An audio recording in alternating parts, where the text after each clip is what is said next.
nation bashing, individual bashing, is telling ourselves the plain truth through people's stories. I have a lot to share myself.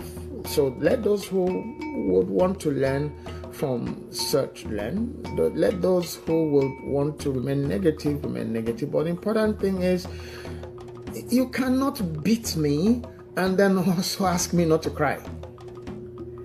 Yes, that's how unfiltered this is going to be. Okay?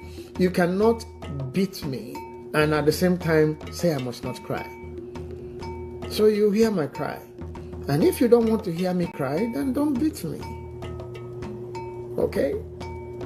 The individuals that operate in that enterprise called Nigeria have had a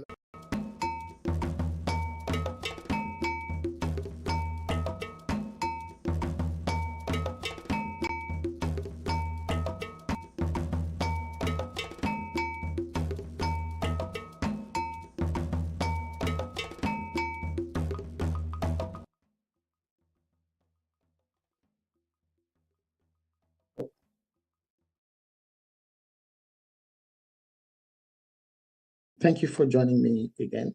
This episode of Say Prayer. Guys, may Nigeria never happen to you. It's another, if you like, beautiful for some of us, stressful for a whole lot of people across the world, actually, at this time. But we must, keep on doing what the living should do. We must keep on admonishing ourselves, pointing to directions that should mean win-win for everyone. We should also call out selfishness, avarice, bigotry, and parochialism where they refuse to give way to rights, to, fairly even development pursuits, devoid of any selfishness, greed, racial, ethnic, or religious considerations. So, welcome. I'm sounding somber. First, I need to apologize again. For some serious technical reasons which we couldn't solve before time on Friday of the last episode, last Friday. So we were not live, and so many things have happened within this 1 week period. The world has turned on its head, so to say, within this 1 week period, and we're still here. But our concern, our focus is Nigeria. But Nigeria does not exist on an island in a vacuum. It's in the midst of other nations that are impacted. Nigeria is impacted, could be impacted, does get impacted by global events. But then, right now, governments across the world are focused on how to, cushion the effects of what's going on in the world. Of course, we all know that there is a war. It's not tension. It's a war, full-blown war in the Caribbean Gulf, Persian Gulf, depending on whose name you want to pick. And it's not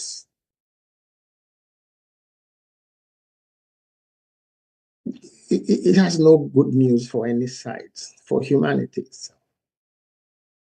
To start with, the untimely death of anybody, any soul, untimely in the sense that death due to unnatural causes is regrettable for anybody. So we commiserate with all the sides. This war is not a conflict, it's a war. When I started this podcast, a lot of friends, and they are still doing so now, and I want to seize this opportunity to say, please, it will help all of us if you send those messages that you send to my inbox, that you send to me directly. If you share those messages, those questions, those your perspectives in chat live on this program, so that we can all benefit. I'm not at liberty to, mention names here of things or mention issues that people raise with me in private chats. You know yourself if you are watching me now. If you are not watching at whatever time you watch this, please send. I've said it to individuals even during those chats. Send those questions. Yes, some of them are very, very vital questions and perspectives that will benefit everybody. So I'm not running this for myself. I did not write the book that led to all of this in the first place. Biafra, lest we forget. I didn't write it for myself. I told my story as a child who witnessed that war from when I was 7 to when they say it ended when I was 11. And this book still continues to be a reason for which, well, and not in the geographical location I would want to be now. Nigeria. I had to be out of Nigeria because of the same book. And people kept saying to me over the years, Rich, what did you even write in that book? Why should anybody? Well, I think we are beginning to, oh no, that's me. I think we should, those who are still sleeping should wake up, please. So, excuse my ranting. We'll open. Okay. My name is Richie Adewusi. I'm the one that sits here and asks you to pray. Guys, may Nigeria never happen to you. Today, at some point in the program, I am going to be joined by a Nigerian-based journalist, a young person that I selected deliberately because, again, the troublers of Nigeria are the old men of Nigeria that are not thinking about tomorrow. They're not even thinking about today's, not to talk of tomorrow. That the people, individuals who had benefited from Nigeria from their youth. Yet, what are they doing? Dividing, hating,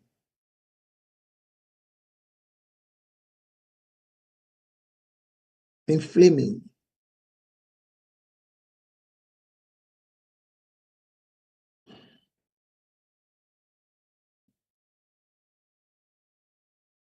So we commiserate with the people of Iran. We commiserate with the people of Israel, commiserate with the people of the US. All of them have lost lives in this war.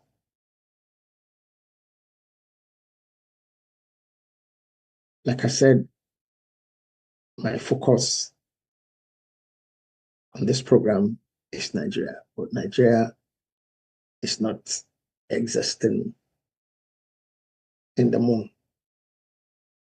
It's here. Everything that happens anywhere else in the world impacts them. As a matter of fact, that impact had been being felt by Nigeria far longer now.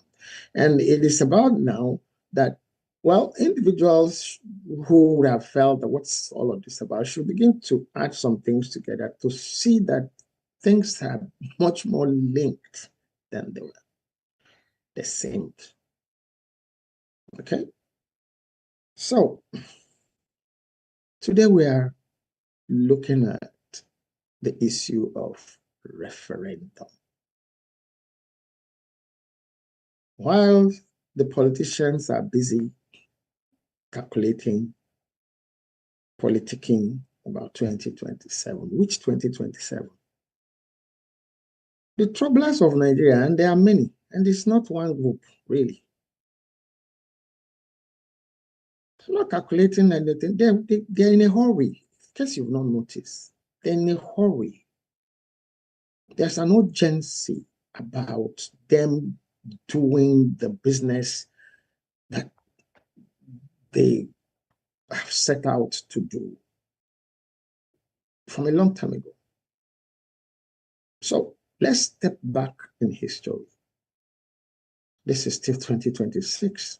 This is March. By this time, 1966, that January 15 coup had happened.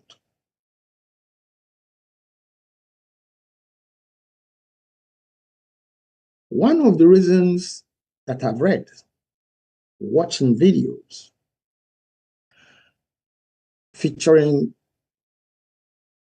a number of the major actors in that coup that time, one of the reasons they gave was that coup, they call it a revolution, okay? That coup, revolution, whatever, was preemptive to prevent, okay, was preemptive to prevent a jihad, they said. And over time, even during the Oputa panel in Nigeria, during the President Obasanjo, 2001, I think that was the year the Oputa panel started, 2001. The narrative had been, what jihad? Who is alive? They're just. But events in Nigeria, people mostly in the southern part of Nigeria have gone on with their life thinking development, thinking Nigeria.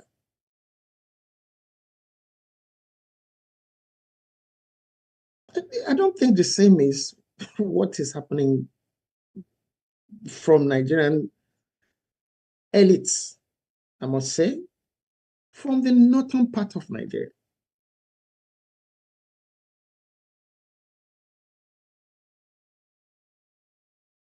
While those denials were going on, no jihad, what has been happening?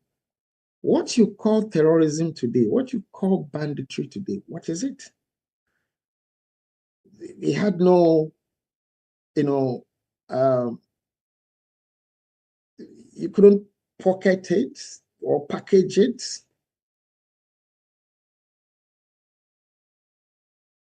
Until about now. Even myself, Richie Adewusi, I have been like, look, stop all of these things. Nigeria should. I've had to sit, review, research, and I'm like, wow. So, whilst those who think that this season is for politicking, for positions, no, this season is about saving Nigeria and Nigerians. Needs to be about for saving Nigeria and Nigerians. I want to welcome my guest for today. She's a Nigerian journalist. I'm going to let her introduce herself, and I'll come back to my introduction. Evangeline, thank you for joining me today. Thank you. Thank you for having me, Doctor. Good afternoon, everybody. My name is Evangeline Genesis, and I am a Nigerian journalist. So let's just leave it at that. I'm a Nigerian journalist who is very passionate about the affairs of Nigeria. I'm a Nigerian journalist who doesn't wait for the brown envelopes to come in, but say the truth regardless.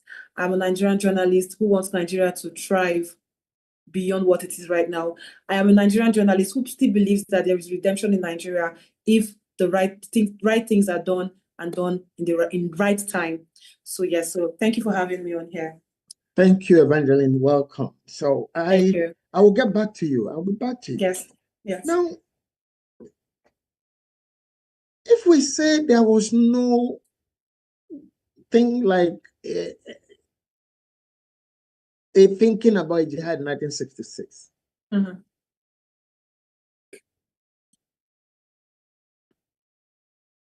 the coup happened. I have watched videos, I have read articles about the interaction of Nigerian soldiers, Nigerian military personnel over the period, how they still related with themselves within the military itself. Even after that coup, you see pictures of, well, later General Usman Hassan Katsina, who was the governor, military administrator of the Northern region, smiling in pictures and interviews with Nzogu, Major Nzogu traveling, somebody that just planned the coup. So there was something that says to me that all of them were part of it.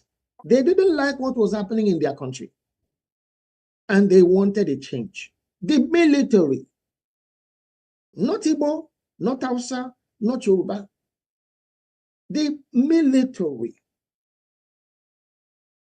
But then, like Malam Nasir El-Rufai had come out to say himself that behind every military coup in Nigeria, politicians are behind it. Some people put them up to that.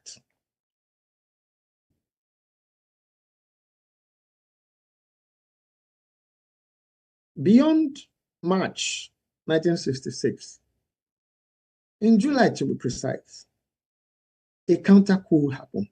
It shouldn't, that couldn't even be taken as, it shouldn't be a counter coup. Because number one, let's look at facts here.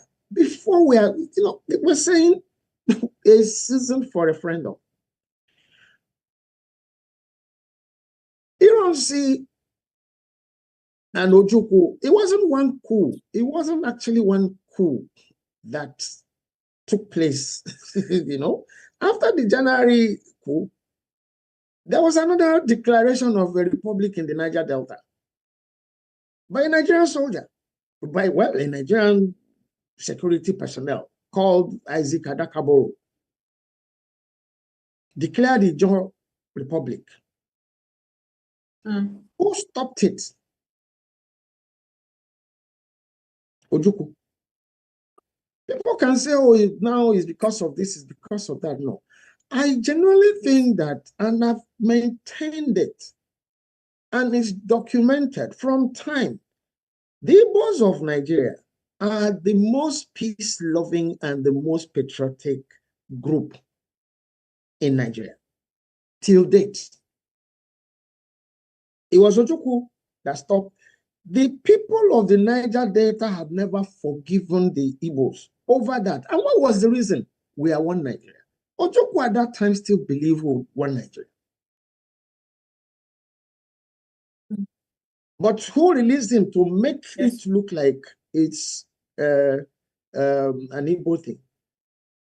The Federalists, when they got to that side of the country during the war, released him. Okay. Now, before the outbreak of the war itself, what happened in July 1966? Remember, guys, this is my Biafra story. Okay, this bit of it is not in my book. I told the story in that book. By the way, if you haven't gotten a copy, I think you need to read it. Not just that you are supporting me. You should be able to unpack, to understand how we arrived at this point. at this point that all of you are believing that everything is okay, nothing is okay. I said it in that book. My parents at that time believed everything was okay. They were going about their business. Just like now. Evangeline, a couple of days ago, we were in another meeting. And we're talking about the issue of terrorism. I don't know if you remember your response that, oh, it's only just in, could you just go ahead and maybe if you remember what you said when we're talking about the frequency and the spread now. You characterize it in a way. Can you just if I can't remember correctly how I said it, but I know let me even say it how it is right now. It is beginning to encroach into, it is beginning to leave the rural communities and then beginning to encroach into the urban communities. You know, even funny enough, yesterday I got a report where in broad daylight on Wednesday, these bandits there's a popular market in Kaduna State called Kujama. It's an open market where people coming from diverse places in Kaduna to come sell their wares. And as at about 3 p.m. on Wednesday afternoon, these bandits came in broad daylight, heavily armed, disrupted activities in the market and started to scale away with people who could not carry themselves. A lot of people had to run into the bush. So this thing, Akujama is not a village. It is part of the urban city. So this thing is beginning to encroach into the urban cities. It is no more, unlike before, you would, in Kaduna State, 10 years, 15 years ago, we would hear on the news that this happened in Kaduna State. But then we know that even these local governments or these places it happened or the villages it happened, we don't even know them. We only know them by name, on radio, on TV, on the papers, on print. But right now, when these reports come in, they come in so close. You know that, oh, this is happening maybe 10 kilometers away from me. This is happening 15 kilometers away from me. So it's coming very close. People are on the watch. Everybody is scared. As I speak with you right now in Kaduna State, a lot of people did not go to work because of the threats that was given.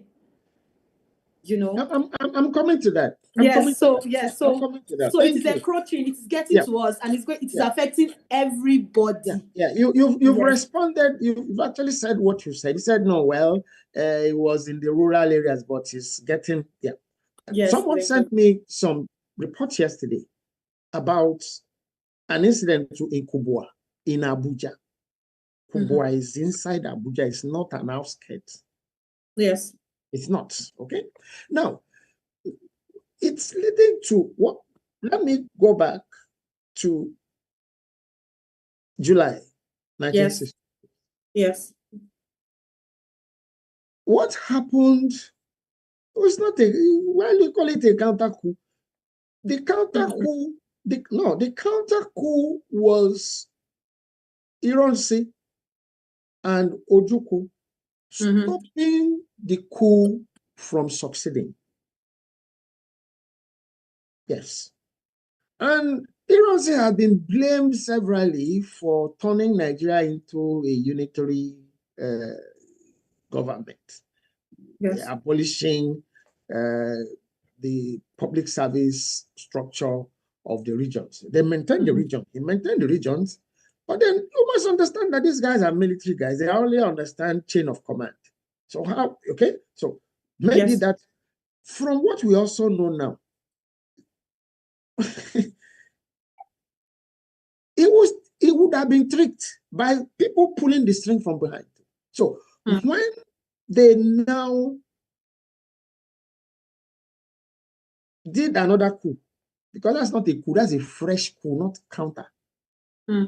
Not counter. When the second coup, well, the third coup, the first coup in Nigeria did not happen. It was what sent him to prison. So let's not forget that. The second one, January 1, they planned to release him, thinking that he was the most sane of all of them, which we shall see is not true. Go down the road by way of his, actions when he had the opportunity. Again, after they released him. Now, the third coup, not counter, coup, counter coup was to stop the coupists of January. It was Ironsi, it was Ojukwu.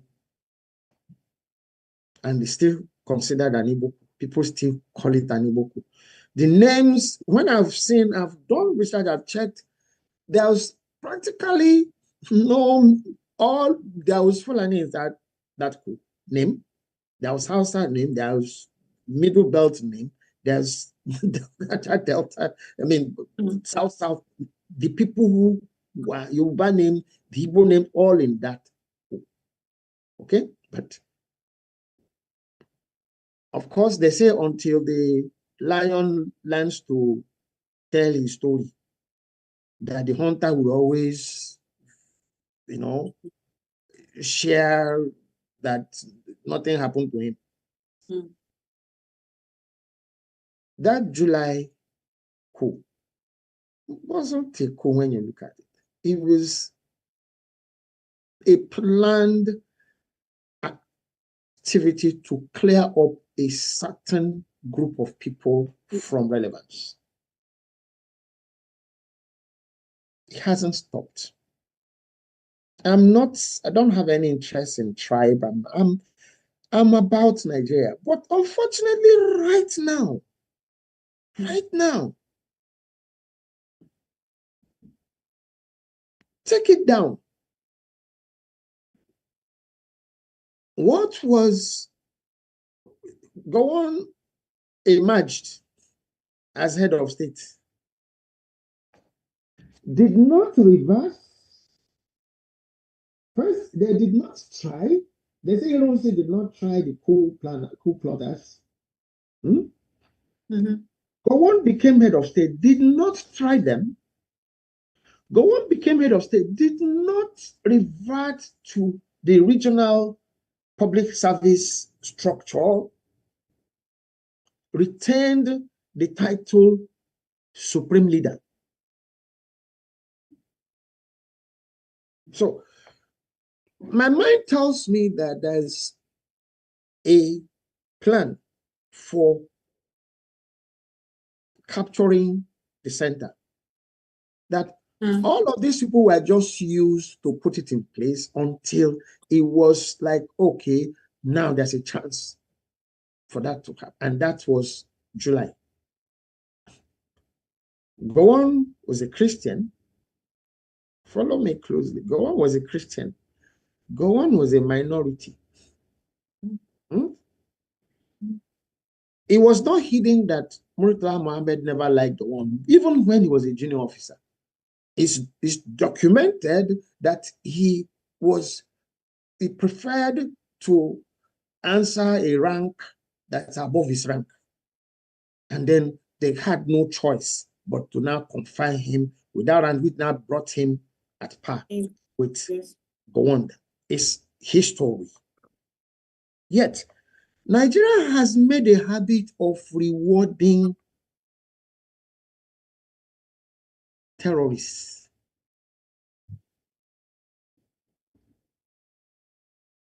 Yes. And that habit is catching up with Nigeria now. Nigeria has made a habit of rewarding people who corner, capture the state by force. And it's become a study for others who also want to capture the state. They plan to use force. And they've been using force. July, Southeastern senior military personnel, and not so senior, were in one night. There are documents to say that as much as 300 plus Nigerian Southeastern military officers were killed. They had nothing to do with the coup of January. Nothing. At least somebody has come to say, okay, if they have something to do with the coup, why don't you arrest them and try them? They were summarily executed. And then, of course, 1975 came. the person who had been spoiling to rule, Murtala Mohammed, they overthrew Gowon. And then I was fast forward to get to where I'm going. You had coups, counter coups, failed coups, successful coups until you got to 1993. Now, this guy that you see on your screen, General Ibrahim Badamasi Babangida,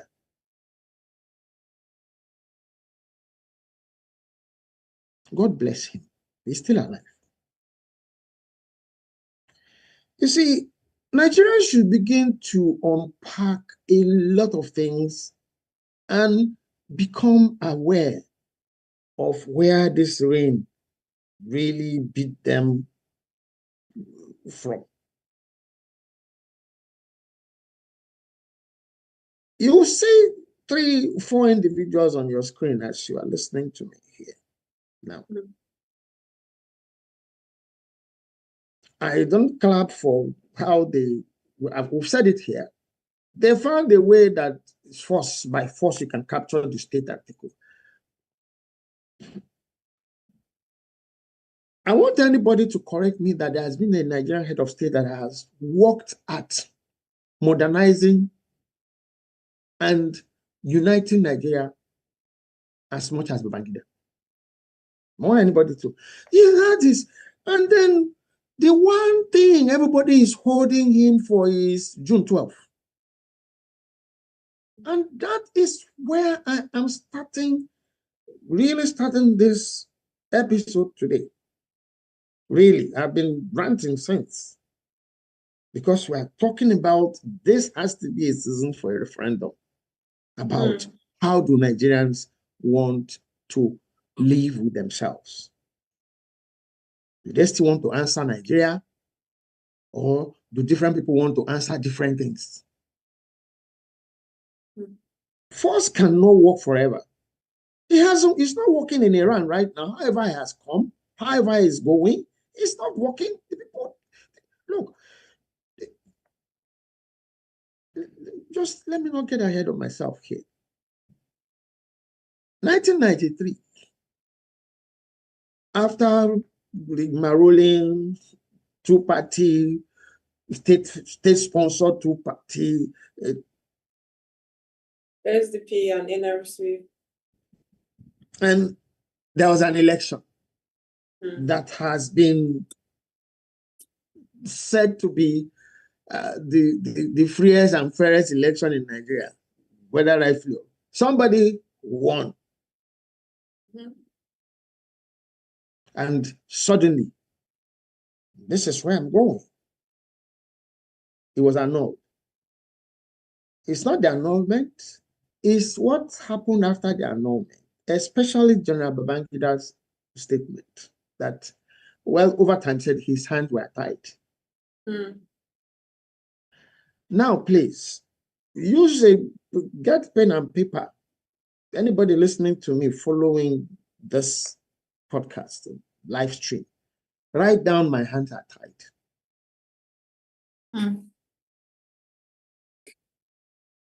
We did not understand, well, most people did not understand what that my hands were tied. Remember, first of all,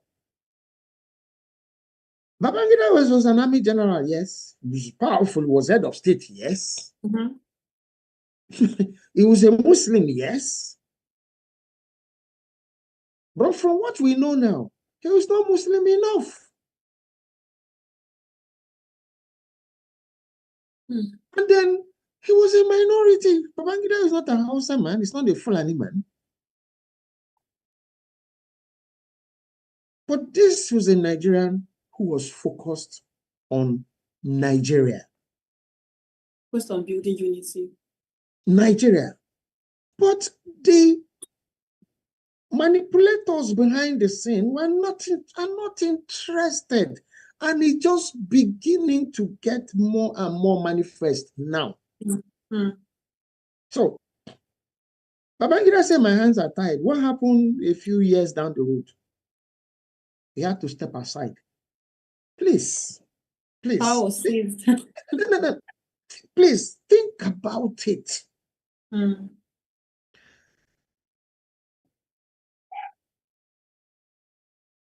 A military head of state in charge. Oh, by the way, if we remember, well, those of you who are listening to me who are old enough to understand this, there were a group of military personnel that were called Babangida boys. That tells you that even the military itself is factionalized. Old allegiances and still owes allegiances to different individuals, not the state, not Nigeria. So if you are asking why the military is not able to confront insurgency and terrorism, that is at the heart of it. Then they were still afraid, they were still doing politics. Let's just get there. Let's just take over first. Okay? For Babangida to say Maradona, no, it wasn't Maradona, nothing. It was the same powers that be. The ones that have been controlling them, the ones that have been telling them what to do from time to time. No. And let's pay attention to the turn of events from that time Babangida stepped aside. Abacha takes over.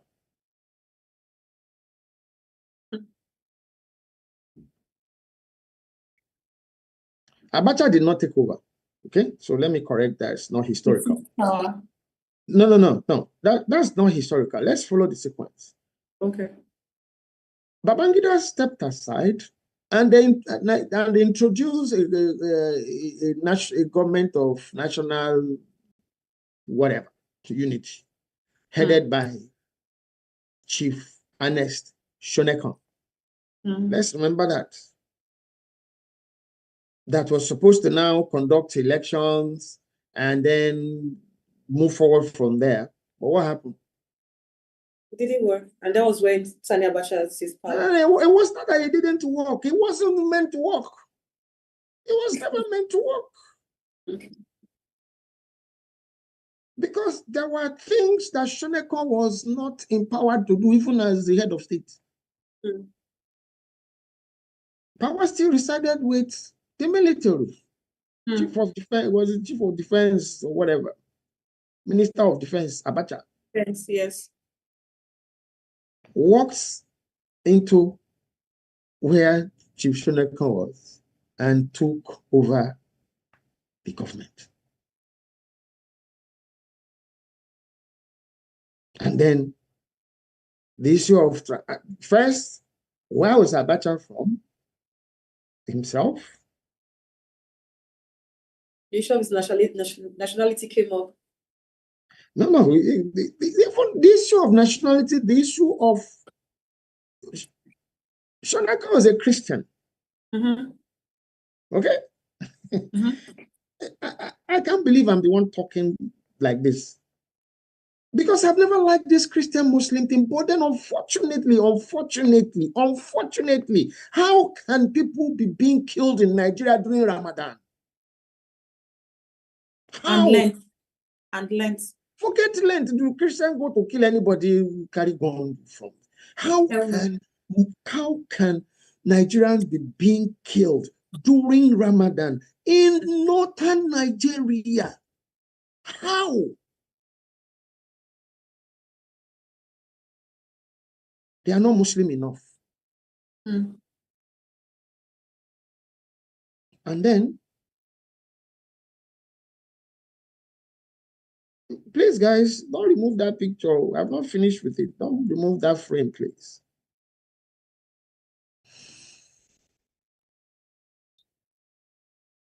Whatever happened to Abacha, whether he ate apple or drank tea or drank kono, whichever one, he died.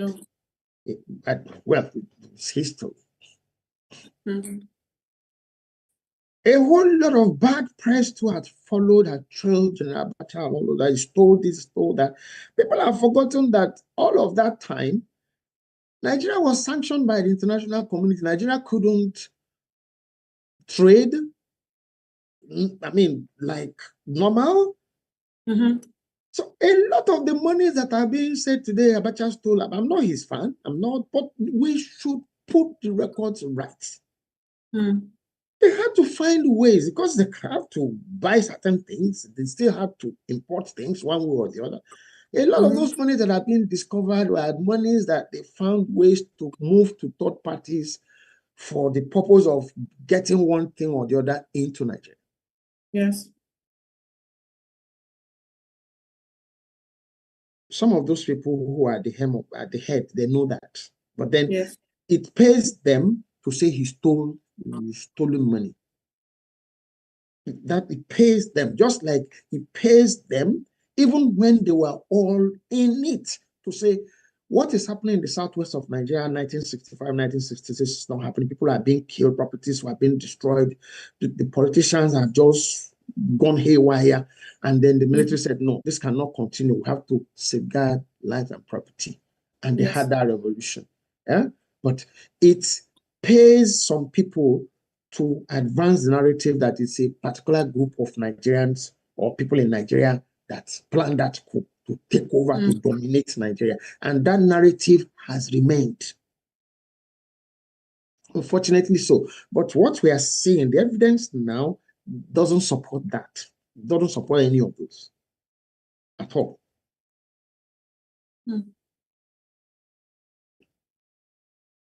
Abacha died. Abdul Salam al-Bakr became head of state.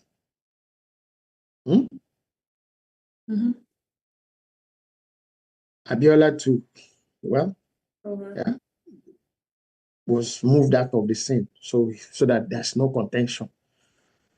Abdul Salam, like magic, you are talking about a constitution that did not involve the people in having it prepared in any way. And you called it the 1999 Constitution and enshrined in it in a country that is said to be a secular state. Things that gives a particular religious belief dominance. And that dominance is playing out today.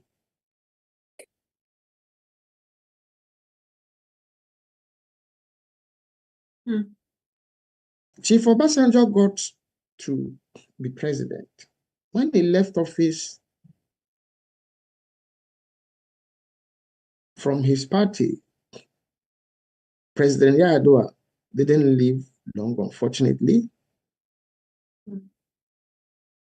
President Jonathan got there, saw what the rest of us are not seeing, can't see, and said, look, the blood of Nigerians, any Nigerian, my ambition is not worth, or it's not worth the whichever way. The blood of Nigerians are not worth my ambition, and my ambition is not worth the blood of any Nigerian. And people are still blaming it that he chickened out. He could have stood there and what happened? General Babangida, General Buhari came, and the whole issue of fast-tracking some dominance of religious belief, religious practices, religious intolerance spread like wildfire within those 8 years.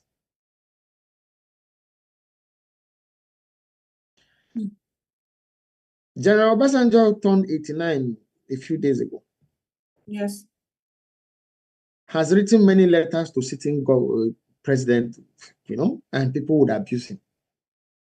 He wrote a letter several years ago, some years ago, to say, look, the way Nigeria is going, Nigeria end up in another civil war.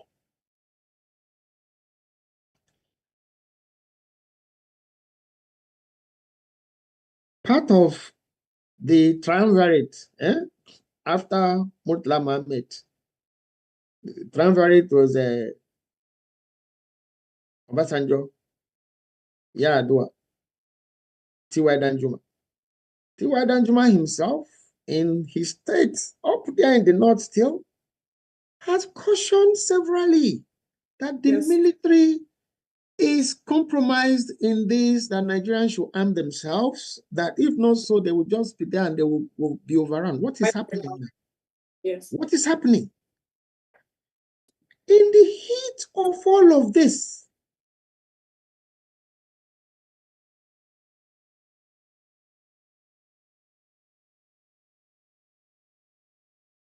(2023) election, you're picking candidates and running mate. Muslim, and people talk. The people in the south again kept quiet and, well, let's just go on. It's still not enough. Why is it not enough? Why is it not enough? Tinubu is not Muslim enough. This is not about any hatred, please. And please, everybody can take this. Don't hate nobody. We are stating facts here, documented fact. And it is this whole issue of Southerners and non-Muslims believing that everybody is together that has been the problem, that has been the advantage that this whole insecurity crisis in Nigeria has benefited from. You are in the South, you are thinking peace, peace. They are not thinking peace. You are thinking due process. They are not thinking due process.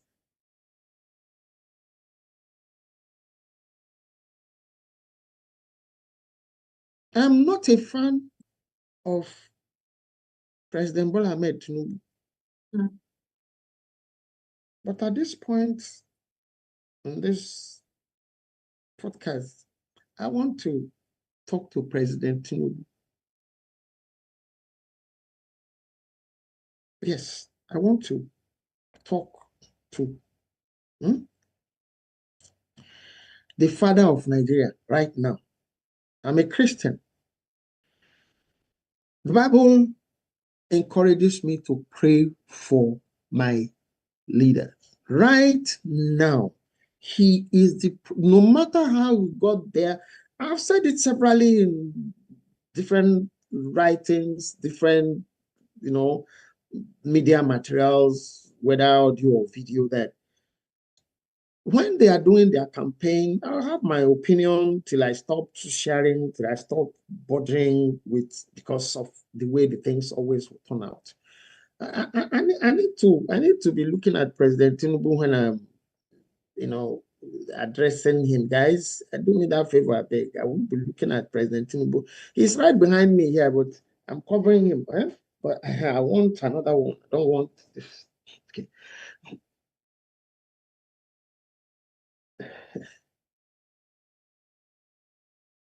Sir, President Bola Ahmed Tinubu, I will pray for you this morning. Like I always pray, because you are the president. However you got there is no longer what the issue is. Yes. It's no longer. But then you see, when people who should show other people, especially the younger ones,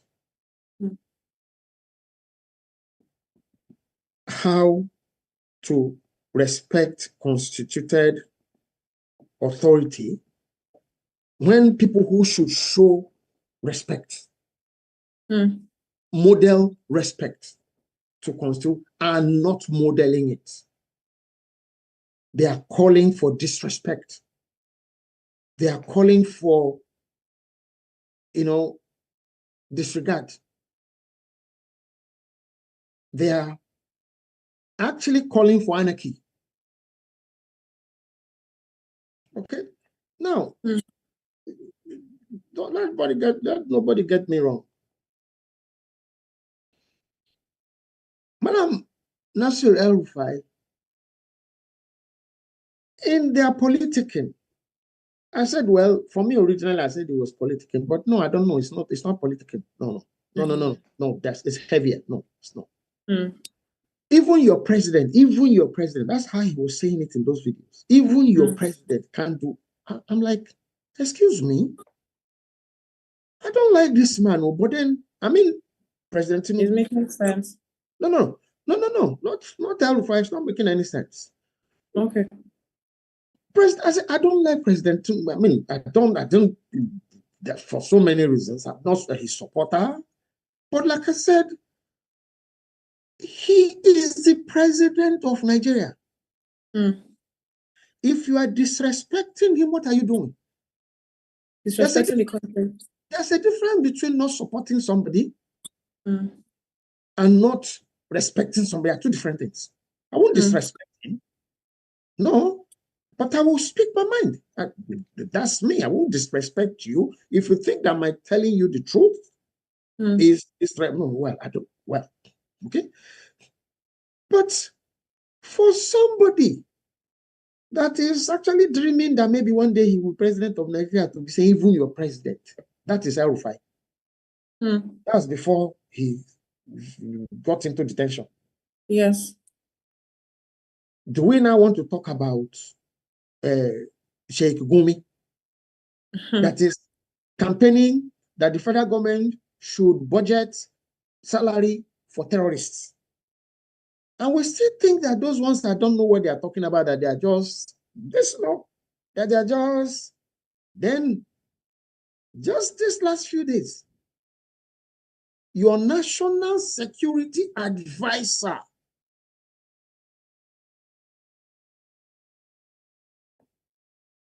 that was, if anybody remembers, during those rumors that was alleged to have been involved somehow in that October 2025 failed coup. Now telling you that the terrorists are his family. Terrorists are his brothers. I'm not asking you not to have your family members, please.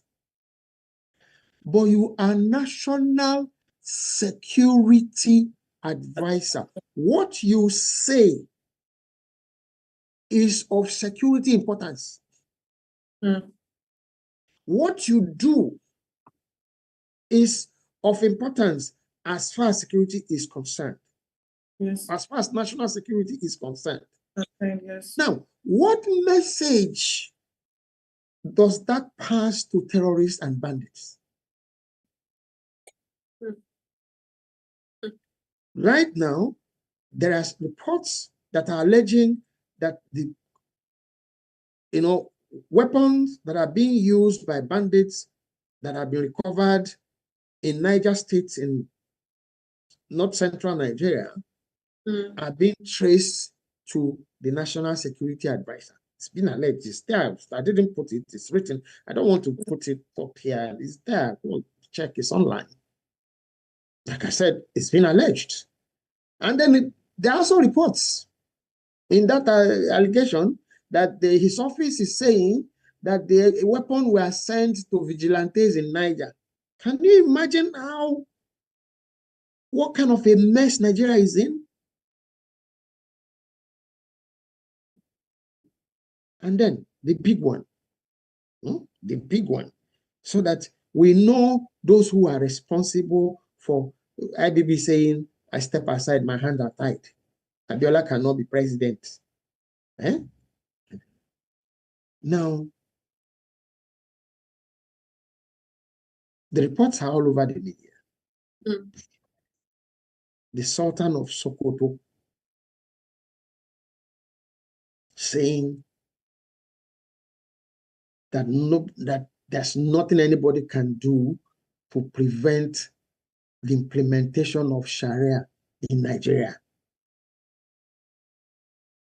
And let me start from the beginning. The first thing was that They will not repeal, they will not change the law that, holds death penalty law for people who insult the prophet. Why would anybody? You see, let's get these things right.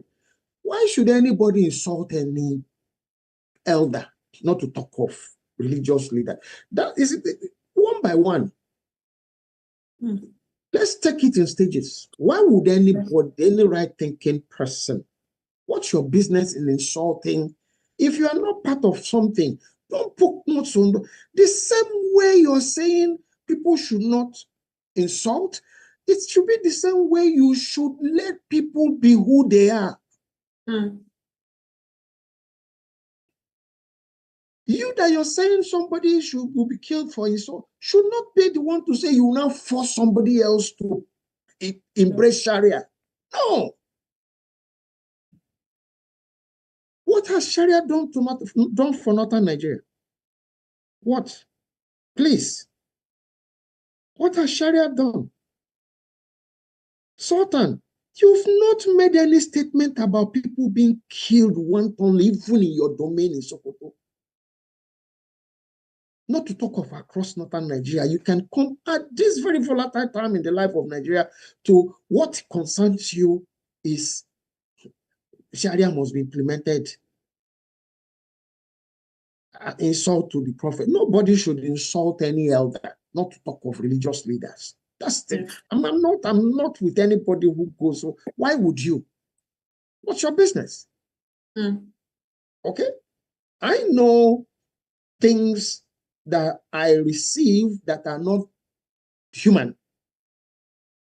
I know how they, so I also use that to postulate that if these religious leaders, those ones then, no, not these ones, not these ones now, there are motives, there are different motives, there are different things for which they are doing. Forget all of this. Some of them are carrying Quran, carrying Bible just for political reasons. Now, let me just oppose the position or the comments of the Sultan of Sokoto with the position and the comments of another global religious leader at this time of global events, not even to talk about national events in Nigeria. There are reports online about the Pope, the present Roman Catholic Pope, calling out the president of the United States of America over the war in Iran, calling the war immoral. The Pope, he's an American. He's not just a Christian. He's not just a Pope. He is an American. That is how leaders should behave. That is how people who expect to be respected, to be revered, should behave. It didn't stop there. A couple of weeks ago, I saw a report that said the Pope had also issued that they have a new decree that worshippers should stop praying to Virgin Mary. They should stop praying to Mary, which is a huge shift in Roman Catholic, worship protocol. A Pope. But in 2026, you see, Nigeria has happened to me. Sorry, I need to change my power source. Go ahead. I can, we can still see you. Go ahead. In 2026,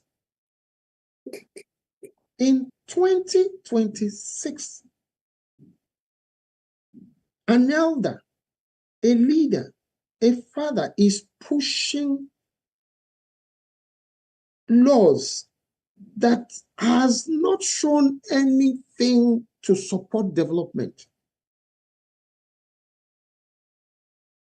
That has not shown anything to encourage people who are not Muslims. It's okay now, I want to become Muslim. But you have another religious leader. It's there. Anybody can go and check. This thing is not making sense. It's not, no, stop praying to Mary.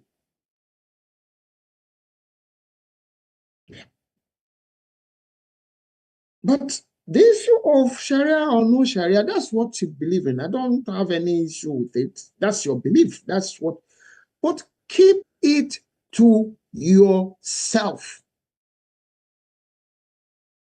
Keep it to yourself.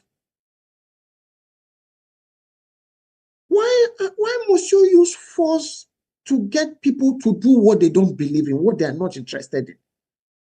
I keep saying it on this program. Why don't you let your good behavior, good attitude, good practices in your religious practices be what would attract other people to that your religion? Why must it be forced?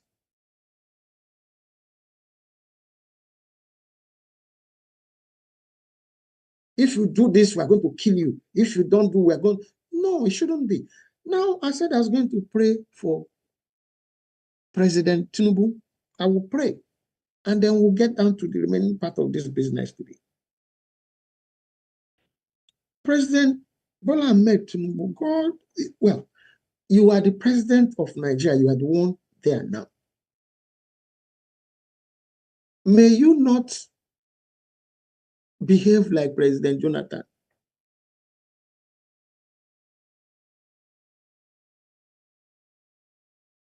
You are in a position now. You are not this campaign. I want to 2020. The people who you are contesting against, they are not interested in that election. No.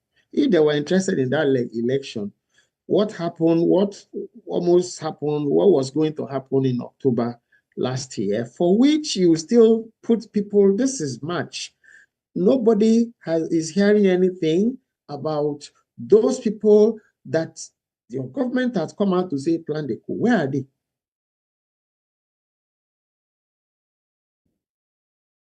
In my lifetime, I think I lived through about 9 or so coups that I saw. What happened? The ones that have failed, the people who planned them, they'll try them, and then they are military. They know what they signed up for.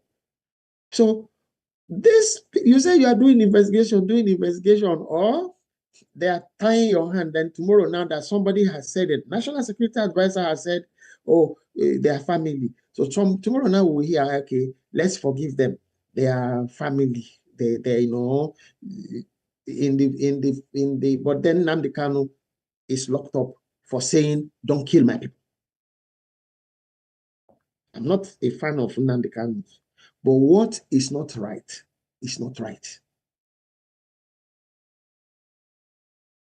So, President, sir, he said these other 3 individuals are fathers and grandfathers of some people, great grandfathers actually, because I'm a grandfather now, so they're great grandfather of some people. Even the Southern, I'm sure, I've said it several. If it were possible for him to come back to see the Southern of Sokoto, if he were to come to see what the people who have, taken over from him have become, what the North is right now, he will be disappointed himself. He'll be disappointed. You are pursuing power, not you, President Tinubu. The people who you are contesting against are pursuing power for a different reason other than development. It's domination, religion. Unfortunately so. Those other 3 people there, sir, with you in that frame, there was only one of them that was thinking Nigeria. Unfortunately, he was the Igbo man among them. It was only Nnamdi Azikiwe in that picture that was thinking Nigeria. Yeah. The Sardauna was thinking North, and then dominate the center. to control for the benefit of the North, not the benefit of Nigeria. I always said, okay, me too, I can try the same thing. They put him in jail for it. Okay? Let me develop the West so that there's nothing wrong with developing your region. Absolutely nothing wrong. But when you now come to the center, the development should be mutual, should spread. But you've controlled not you, President Tinubu again. The North has controlled the center more than any other region in Nigeria. Yet, what is in the North? Our children in the North are not in school. They don't have food to eat. There are no industries in the North. I mean, there are limited industries, limited, not by, where are the big manufacturing sections of the northern part of Nigeria? Where are they? If they are there, they are personal, they are individual things that individuals put up. Where are cocoa, hide and skin? I mean, groundnuts, not cocoa. Cotton, where are they? Ariwa textile industry. Cotton, where are they? People are not still wearing clothes. We are wearing clothes. Nigerians are buying clothes from China and Bangladesh.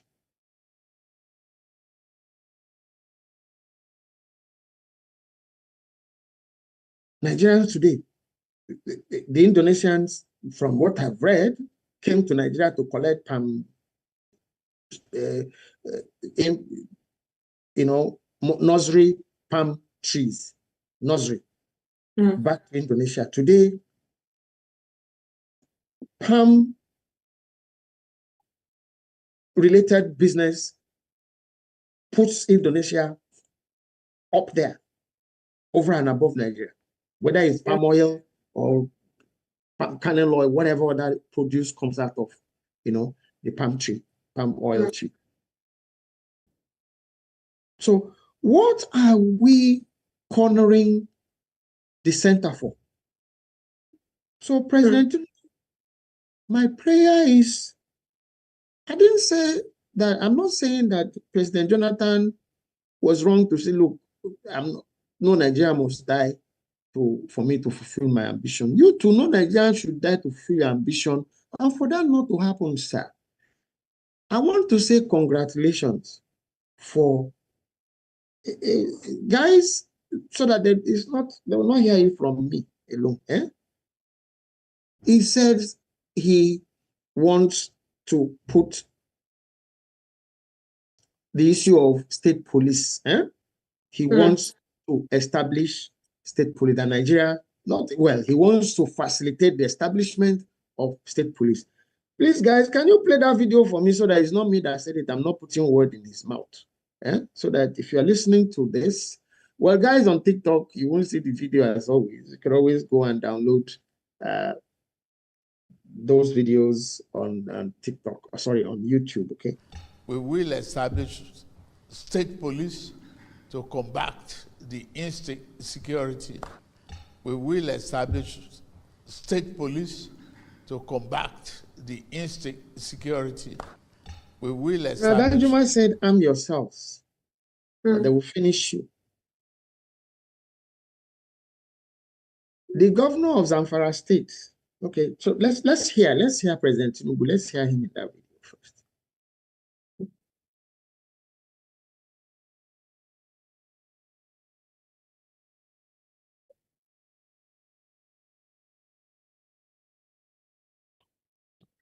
Yes. State police should be established. Why is the issue of state police important? And why are people resisting the setting up of state police?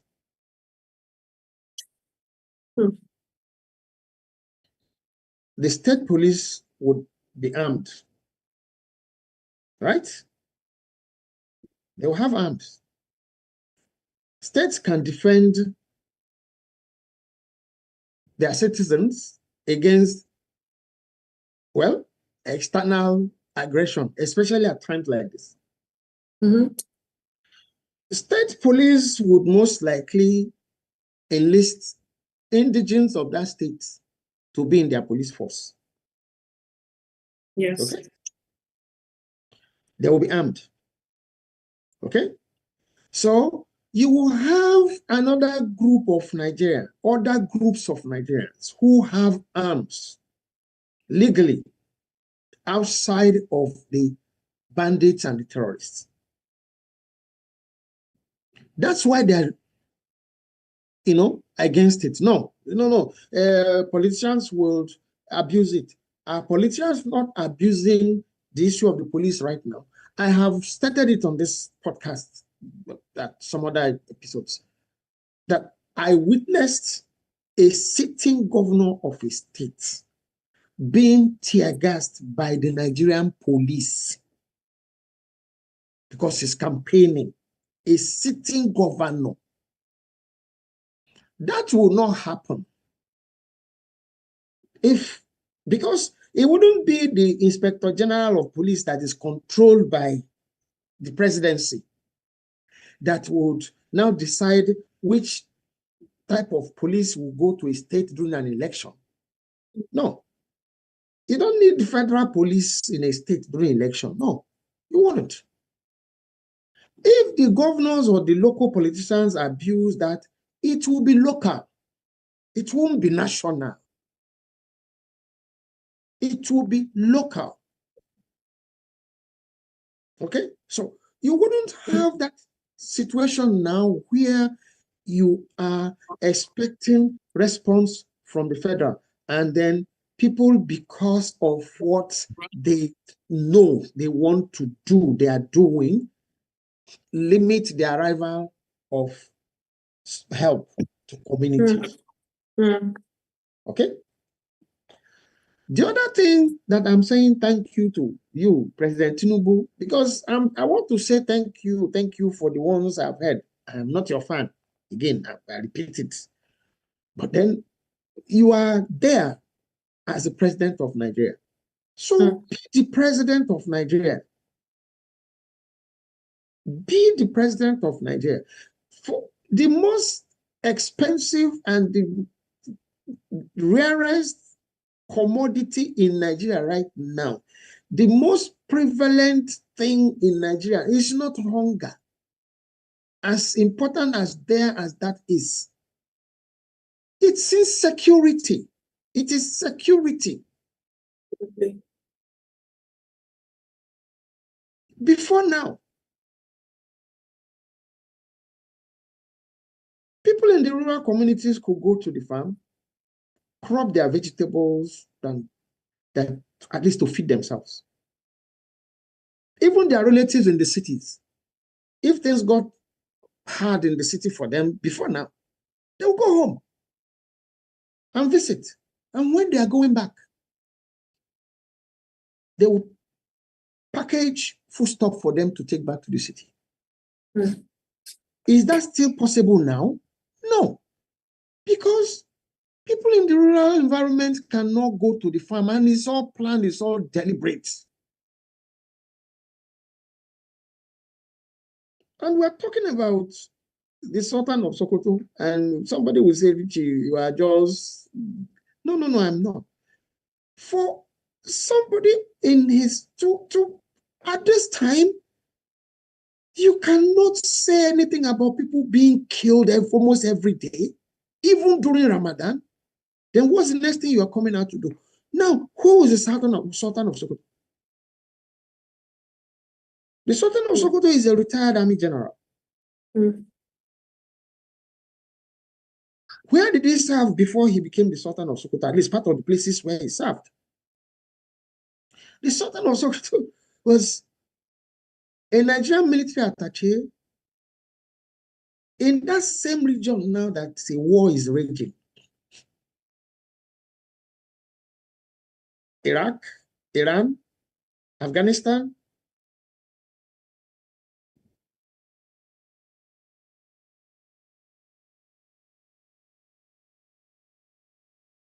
Evangeline, I know you are there. I'm going to engage you soon when we get to, questions that are being sent in by community members. Because, Okay. Now, somebody said, Richie, where are you going with this? There's somebody just, where are you going with this? Where I'm going with this?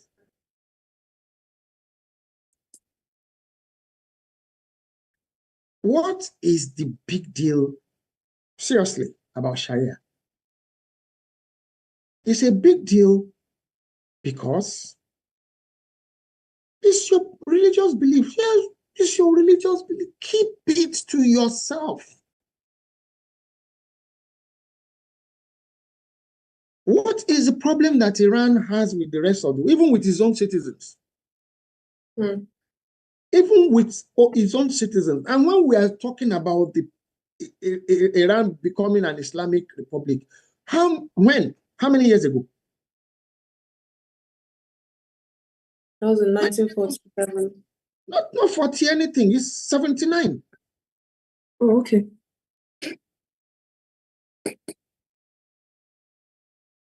It's like, yes, and they turn us like as if that whole place had always been. No. Okay, he went in exile in the 47 and then came back. Yes, okay. No, he didn't go to exile. No. They exiled somebody. He was exiled, yes. He was exiled. And they took over. It's not, this whole thing now, okay, it's not our business in Nigeria, but you are going to go to learn and copy from other people and you want to bring the same thing to Nigeria.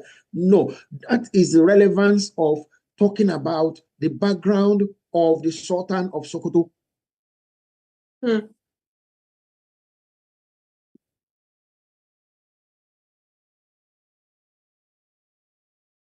Sheikh Gumi. Why is Sheikh Gumi still walking around free in Nigeria? Yes. How was that? No. That's what we're going with. It's about the same reason for which IBB say my hands are tied. It's about the same reason for which IBB stepped aside. But nobody, President Tinubu, that is what I mean by saying don't be like President Jonathan. Nobody in Nigeria should be above the law. Nobody. Absolutely. When people begin to disrespect constituted authority, something bigger is wrong. Don't wait till it is too late. Don't wait till it's too. Nigeria will not break when people who are creating problems for Nigeria are not held accountable and brought to book. Nobody should be above the state for arrests and prosecution. Nobody should be. What's the alternative? What's the alternative? Violence is not a private property of any group. Okay? It's not. Other Nigerians are going about thinking that, oh, let's just go about our business, let's just pray, let's just, no. Wake up, guys. Wake up. Wake up. Wake up. President Tinubu, go beyond. Thank you again for making it possible for states to now be able to generate their own electricity and distribute their own electricity. I read that too, and I was happy. I said, I hope this is true. Then you come up with this, yes, we must do state police. Good. You need to go further, sir. Let that same National Assembly that is inside your pocket, yes, they are inside your pocket. So there's no debate over that one. Let them also now sit to remove natural resources from the exclusive list.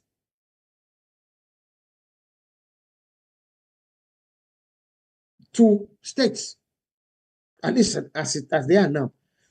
Go further, sir. Let that same National Assembly return Nigeria to regional governance. Yeah. If you say, well, so that they don't say, okay, do the big one, please. The most needful one, please, sir. The biggest one, the most needful one. Now, let the National Assembly call for a referendum backed by the presidency. A referendum for Nigerians, not a group of geriatric, parochial, recycled individuals who will gather in one place and say that they are not speaking for anybody. One of them stood in that assembly, in that Senate, to say that there's no network in his village. Isn't that shameful? Somebody who was governor for 8 years, put 2 other people in governments for eight years. Somebody sit in the Senate. What does this person have in common with the people we're talking about now? He grew up in the North. They find people like them to use. Himself, Rocha Sokorocha, say, okay, is this not an Igbo man? Are they Igbo? Why Igbo are they that Igbos are? But I'm not even talking Igbo, I'm talking Nigeria, sir.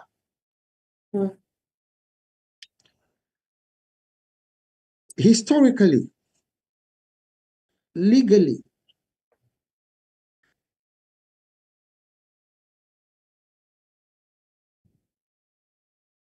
the entity called Nigeria, I'm not the one calling it an entity. Chief Obafemi Awolowo, I played it for you here, the video last. You can find it out, it's on YouTube, all of that. Say Nigeria is a geographical expression. Sir Ahmadu Bello intoned the same thing. The only person that still thought there was something called Nigeria was still Zik. Just like the rest of you in Southern Nigeria are still thinking that there's something called Nigeria. Something called Nigeria ceased to exist legally in 2014. The Amalgamation Treaty, signed in 1914 to amalgamate the northern and southern protectorates of Nigeria, was for 100 years. Such, you find it, you read it for yourself. It expired in 2014, 100 years. So Nigerians, stop asking for elections, stop asking for electronic, that won't work. Let's not forget the people that are troubling Nigeria are not interested in that election. They're interested in taking over governance by any means. So whatever happened or was about to happen in October last year is not going to be the last one.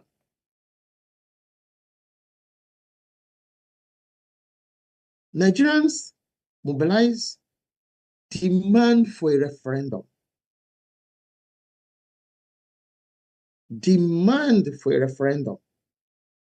That's your march or electronic voting. That's still a symptom. That's still cosmetic. No, you need to go back into the real personality, the existence of the nationhood of Nigeria itself. Last episode we talked about, before Afonjas, Mr. President, sorry, yes, I said you are Afonjas. Yes, it was true, you are Afonjas. You sold the South out. Because if you didn't support General Buhari, he won't be there. He wouldn't have gotten to Aso Rock. It's not possible. And what has happened? What is the result of his getting there? I don't hate. I love Nigeria better than any individual. Any individual that is advancing any divisive, any domineering, I know. No. If you cannot see the good that can come out of other people, what other people can bring to the table to better everybody else, no, you are toxic. And there are a lot of toxic people inside your administration now, sir. Toxic in terms of the nationhood of Nigeria. Maybe they even know better than what we're talking about, and Nigeria has expired. So they will now be free to call it any other country when they take over. What would you do? If you could, sir, if you could change the national anthem to take it back, anybody else can get there after you to change the name of Nigeria and call it Islamic Republic of somebody. Everybody in Nigeria is not a Muslim. Everybody in Nigeria is not planning or dreaming of becoming Muslim. Just like everybody in Nigeria is not planning, Nigeria is not a Christian nation. Just like everybody in Nigeria is not planning to become Christian. No, let people be who they are.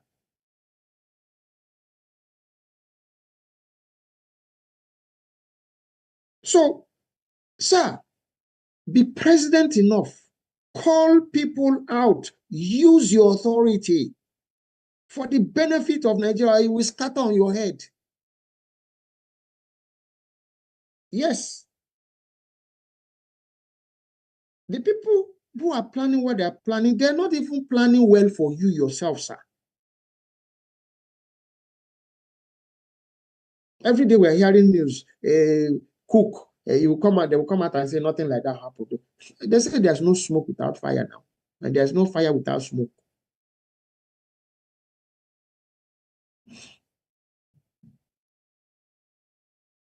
Okay? Call for a referendum, sir. Call for a referendum. No, the same way people vote. Let individual Nigerians vote to decide what they want. Do they want the federal government to still control resources, or resources should go? Do they want to go back to regions, or do they want to answer a different country outside of Nigeria? Let Nigerians decide. And this is the best time to do it, sir. There's a reason why people are desperate. There's a reason why this intensity is happening now. If what is happening in the Persian Gulf, Arabian Gulf, whichever one is applicable, is not making them, the religious fanatics in Nigeria, to think twice, and instead they are heightening and quickening, then the signs are not good. America will have its own agenda for what they are doing in different places, but that's exactly the point. Americans are thinking about how to protect themselves and their citizens. Nigeria should think about how to protect itself and her citizens. And sir, right now, you are the president of Nigeria. Use your power. Hold people accountable. Caution, not through your media people, no. Stop thinking elections, sir. That election, I'm sorry, it's not me. From everything that is happening, the people who are planning to are not thinking any election. I repeat, if they are thinking election, there wouldn't have been a planned coup. And there, if I told you that they're on record, it's like he likes to put himself on record and then begin to say it's just talk. No, can't be talk. That behind every coup that ever happened in Nigeria, politicians are behind it. And Nigeria needs to see justice done regarding those people that are named for that botched coup. If this guy behind me, Nnamdi, can be put in prison for the length of time. First of all, you want to go and take him from Kenya. So I left him there to be talking his talk. Gumi is talking in Nigeria. What is happening? The Sultan of Sokoto is talking in, yes, he's a Sultan, for Christ's sakes. There's a king in my town. People should respect themselves and respect others. We respect our elders. I respect him. But elders should respect themselves and respect others.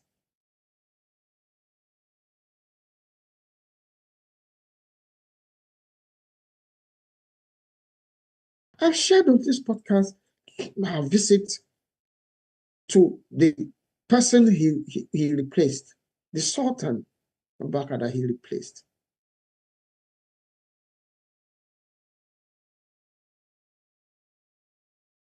In northern Nigeria is a penal code.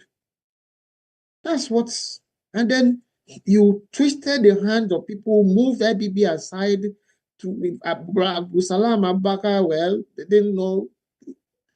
I mean, myth has it that if Abacha had remained, he would have also been framed in a coup and removed. So if you people have shown in his picture and it's okay if you don't do this, and then he midwifed this amorphous, unrecognizable thing you call a constitution, that is what the problem is.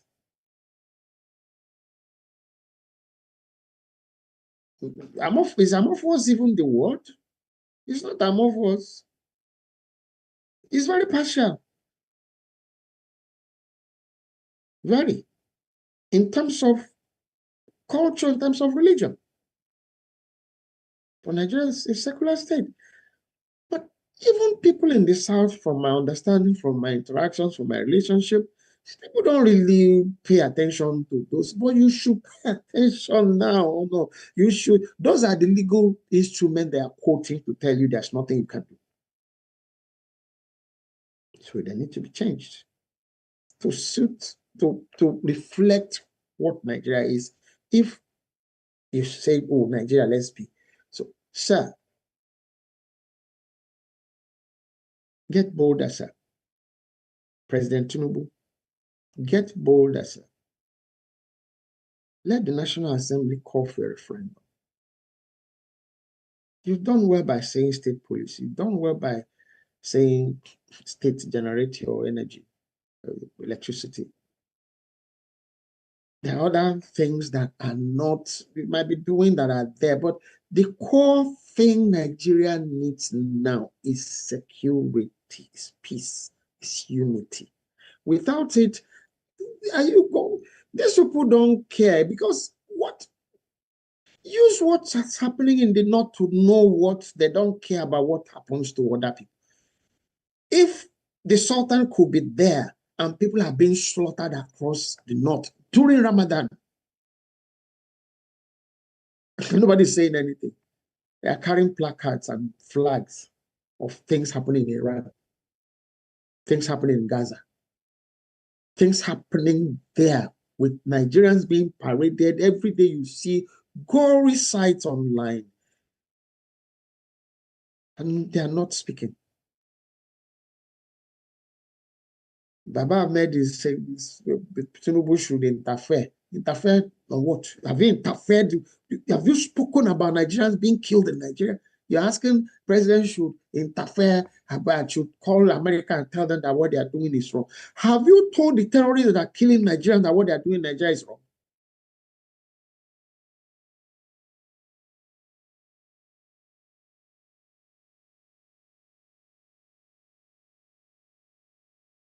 You have pocketed Igbo. Huh? I thought it was the Igbos that were buyable. That they say were buyable. So why haven't you been able to buy enough the camp? You pocketed Igbo. Please, guys, you're not here, because when I saw that video, somebody sent it to me. I'm like, oh no, oh no, oh no, oh no. Yeah. They are making you docile, so they can just overrun you. And it's not a joke, it's not a manner of speech. Overrun you. Making you docile. It shouldn't happen, shouldn't be, should not. Okay, let's hear Sunday Igboho. Let's hear, it's in Yoruba. I will try my best to try to translate, to say what he said in that video. Okay, so that we understand where Nigeria is headed. silence every voice, bring everybody into one big tent. It's a lie. The big tent you're building in the south, thinking you are building something, you are helping them to do what Ironsi did. And they will just walk into that place. Just the same way you change the national anthem backwards. The name of Nigeria will be changed backward or forward or sideways. And you'll be like, maybe you enter your private jet and with your family and the city boys, and go to another country to go and do country boy. But you have a chance now to save Nigeria. The signs are not good. Guys, could you play me the video of Sunday Igboho, please? Wèrè tó ní mo sẹ́yìn Tinubu yẹn ṣé babalá bàbá rẹ̀ lè gbà mí lẹ̀. Bàbá rẹ̀ ò lè gbà mí lẹ̀. Bàbá mi kò lè gbà yín lẹ̀. Mo ti mọ̀ fún mi agbára mi ó ju agbára mi lọ. Kábíyèsí Ọlọ́run. Odidi orílẹ̀-èdè là ń bá jà. Orílẹ̀-èdè kan là ń bá jà kì í ṣe local government. Kì í ṣe state là ń bá jà. Federal government ni. Agbìyànjú agbára wa wò ni.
Whoever is, beefing me about my praising Tinubu, can his father do what Tinubu has done for me? Paraphrased. But he stood for something and decided to fall for nothing.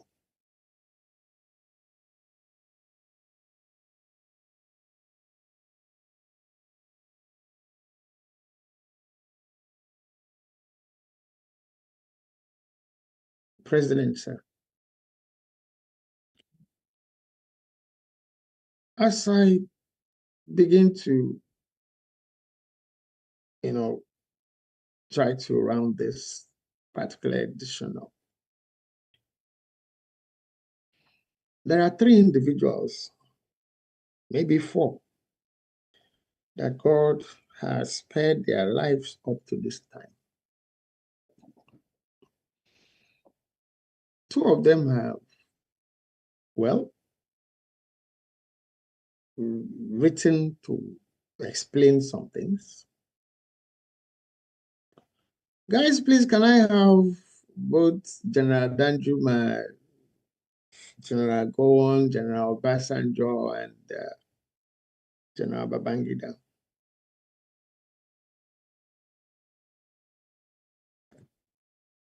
They are all part of this mess from the beginning.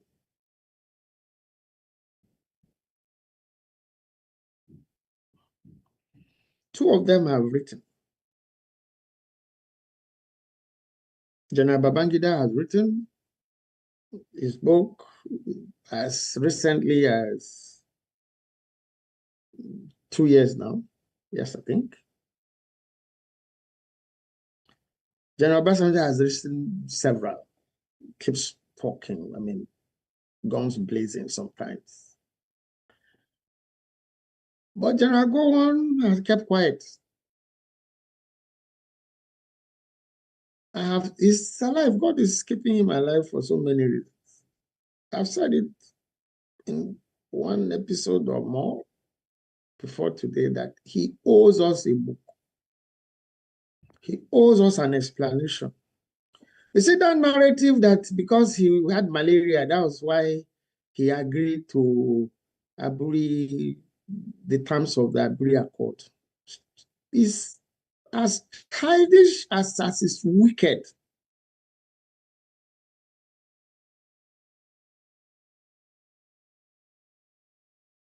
You owe it, sir. General, go on. If you see this video, if anybody who knows this video and tells, you owe it to Nigerians, to humanity, to God, to explain in a book who were those who pushed you not to implement or to agree to the implementation of the Aburi Accord.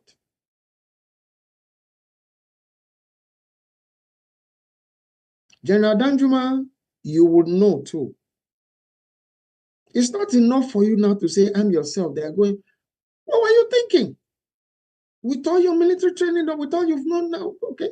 No, I'm yourself. They're going to kill you. They're going to kill you. But you participated in sowing the seeds that have grown now to be this huge Iroko tree that people are now afraid to approach, to fail, to cut, to fall.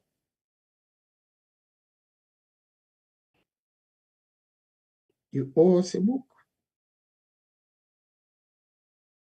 I will volunteer to write it. I'll talk to you. I'll write if you don't have the time. Somebody says, Richie, what would their book do? What can it do? But you see, there's a way that the truth loosens certain mindsets and wakens some people up. The South is very lethargic about issues of Nigeria. They think they are playing politics. They're not playing politics. The North is not interested in. They're not playing. They are talking. They're still telling you, we own. Come on. I have friends. Not. When are you going to start speaking up and stop being afraid? When are you going to say, this is not making sense? This is not working. Because you cannot see it work in the North. Individuals are getting rich. The elites are. Well,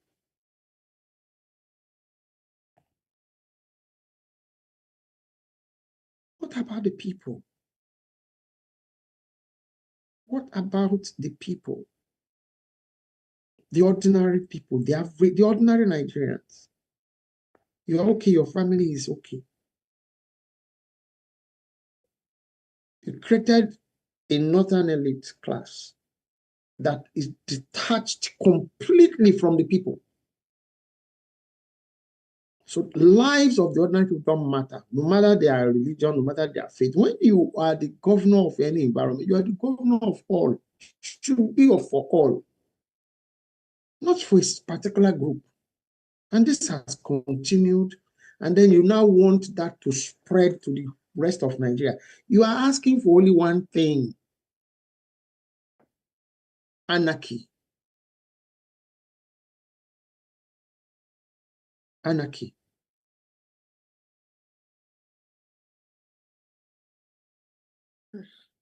Nigeria doesn't need anarchy. This is a time to peacefully agree to disagree. This is that time. President Tinubu, be presidential enough, call for a referendum. Damn the consequences. Look, you dreamt to be a president. You become a president.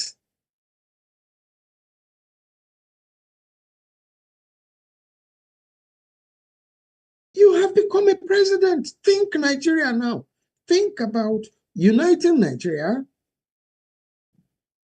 or peacefully disuniting Nigeria. Yes, a referendum will do that.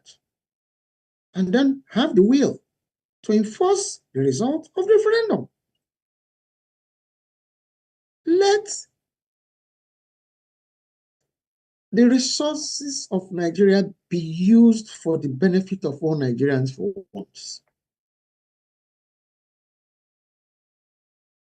For me, calling for a referendum at this time in Nigeria is far more important than that 2027 election. Look at across Nigeria. Almost every ethnic nationality in Nigeria now has a flag, is carrying a flag. We are not Igbo. We are not Hausa. We are not Fulani. We are, even in the north, you have a Ijaw flag, you have the Biafra flag, you have the Middle Belt flag, you have the Hausa flag, now you have the Nupe flag, you have,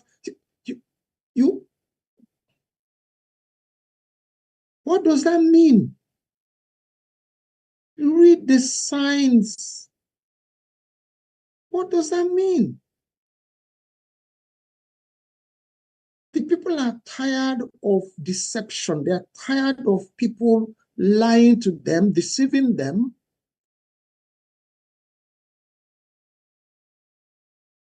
If the so-called bandits and the terrorists can get weapons, other groups in Nigeria can. The people in the Niger Delta that you paid to the garden oil pipeline,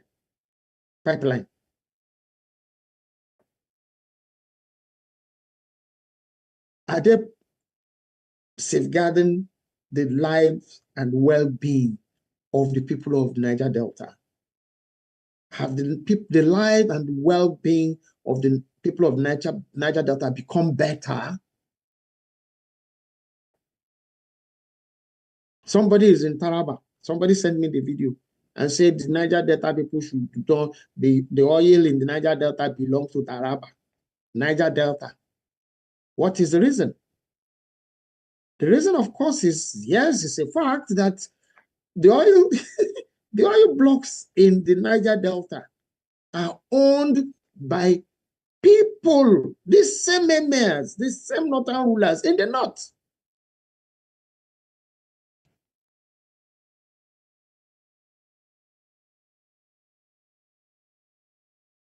So, I'm going to pause here. We always produce a video for each episode of this podcast.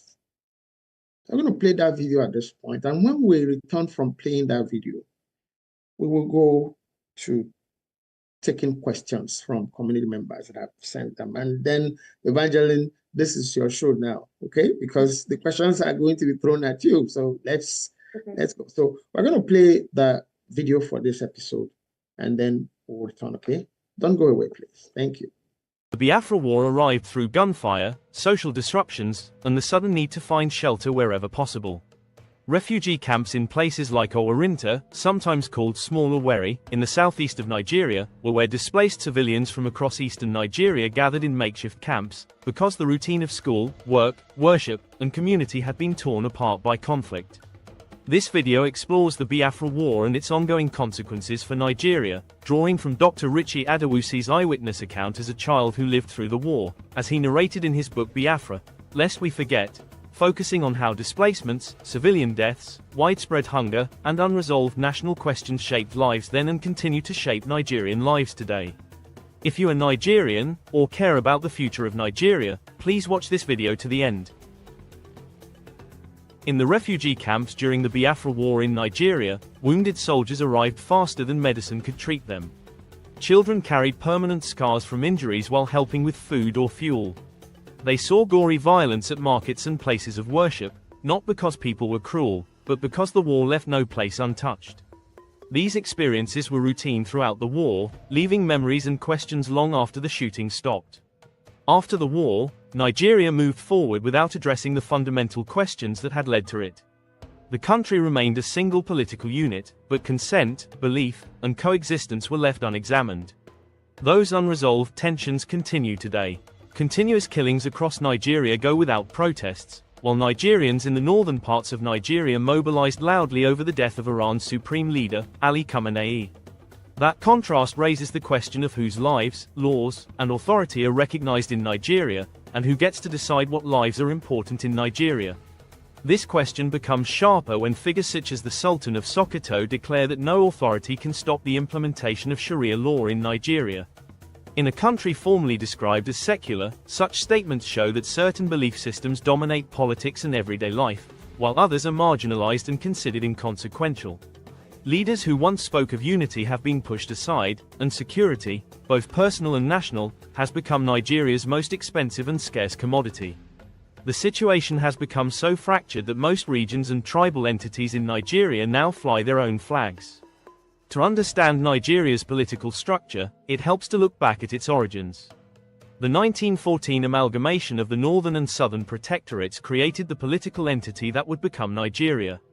Out of 28 individuals involved in the signing of that treaty, only 6 were Nigerians: Obasi and Bola Onikepe Ladigbolu, Alafin of Oyo from southwest Nigeria, Muhammadu Maitarare, Sultan of Sokoto from the northwest, His Royal Highness R. Henshaw, Obong of Calabar from the southeast, Abu Bakr Garbai, Shehu of Borno from the northeast, Asuman bin Abdullahi, Emir of Kano from the northwest, and Sir Kitoye Ajasa, a barrister and legislator from Lagos, southwest Nigeria. They signed the Amalgamation Treaty along with 22 British officers. That amalgamation arrangement that created Nigeria was conceived as a 100-year framework. By 2014, that period and amalgamation had technically passed, contractually expired, without Nigerians being asked whether to renew, reform, or end the union. Is it not about time Nigeria and Nigerians re-evaluated their standing as a nation? Even after the 1999 Constitution was introduced following decades of military rule, broad democratic and general population consent was not sought by way of any referendum. Provisions in the 1999 Constitution have allowed structural, cultural as well as group imbalances, leaving many Nigerians with the perception of a state privileging one religious system while claiming secularism. When enforced coexistence replaces genuine consent, peace becomes impossible. Nigerian musicians have often confronted false unity and imposed systems. Widely accepted as the greatest of them all, Fela Anikulapo Kuti, born October 15, 1938, in Abeokuta, southwest Nigeria, was a revolutionary musician, political activist, and cultural critic who challenged military dictators, religious hypocrisy, and forced consensus through Afrobeat. He used his music for more than entertainment, exposing injustice, questioning authority, and inspiring Nigerians to think critically about society and governance. In his song, No Agreement, Fela rejected the idea of pretending there is unity, where none exists, insisting that surface unity without genuine consent only delays conflict instead of preventing it. No agreement today, no agreement tomorrow. No agreement today, no agreement tomorrow. No agreement today, no agreement tomorrow. No agreement today, no agreement tomorrow. In present-day Nigeria at the moment, it does appear that the most responsible path forward is democratic clarity, by way of involving the peoples of Nigeria in deciding how Nigerians would prefer to align with themselves. The presidency of Nigeria needs to urgently call for a national referendum, to make room for Nigerians from every region and ethnicity, to freely, as individuals, decide whether to remain together as one Nigeria, or to separate peacefully. At the moment in Nigeria, it does appear that only through such a process can every group live according to its principles without coercion, ensuring stability, security, and lasting peace. The lessons of the Biafra War and Nigeria's unresolved questions show that choice, consent, and clarity are essential for peace and stability. A referendum would give Nigerians the chance to peacefully determine the future of their country, clarifying unity, governance, and coexistence. Every Nigerian deserves to live in a society where beliefs, safety, and personal freedom are respected, and where government structures reflect the will of the people rather than enforced compliance to religious beliefs and practices, imposed by veiled state power, sponsored with the Commonwealth of Nigerians. Thank you for watching. Please share this video with friends and family. Subscribe to our channel and turn on notifications so you do not miss upcoming videos in this series. Our full live streams on this topic are available on our YouTube channel at May Nigeria Never Happen to You. May Nigeria happen for all Nigerians, and for friends of Nigeria.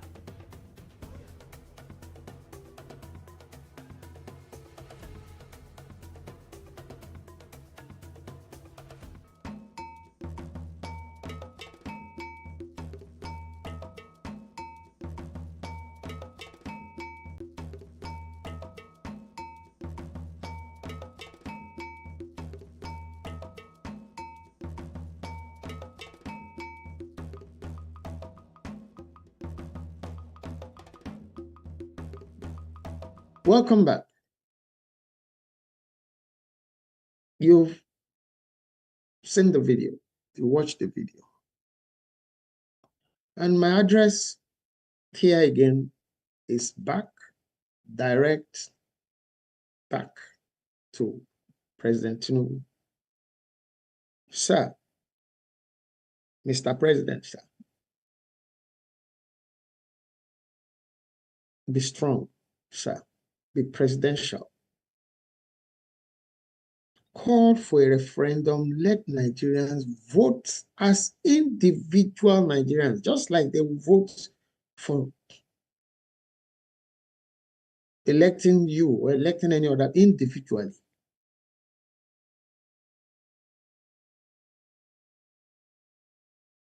At least you can say it's not me, it's the people.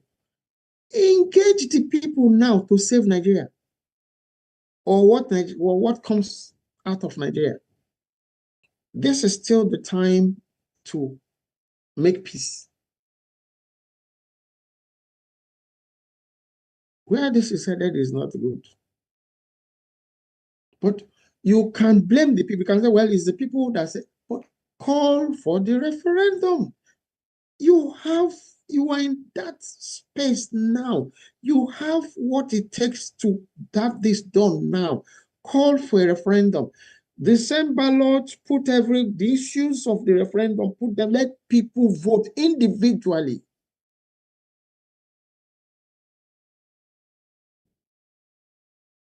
You want to go back to regions? You want Crayfish Republic? You want Orange Republic? You want Banana Republic?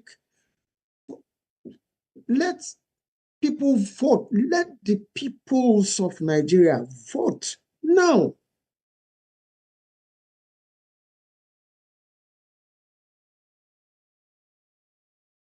Individuals who cannot safeguard lives and property in their regions, in their environment, have no business seeking public office.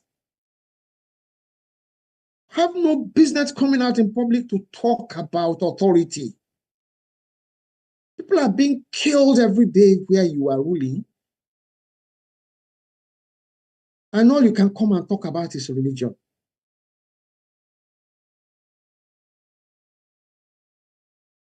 And the other religious leaders in Nigeria, why do you continue to be reactive?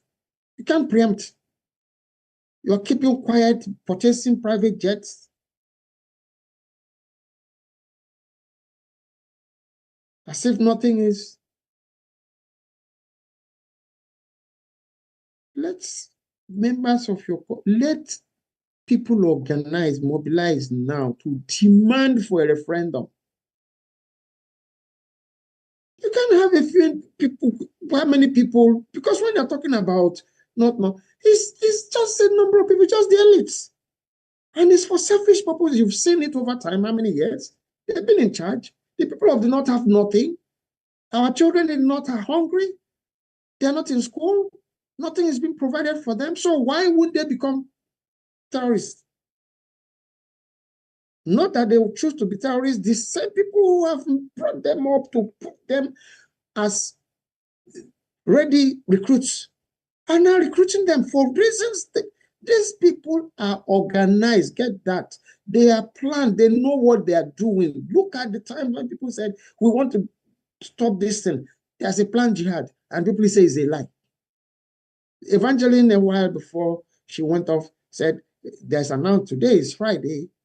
When they leave the mosque, yeah, they might have told them, don't worry, because they're gone.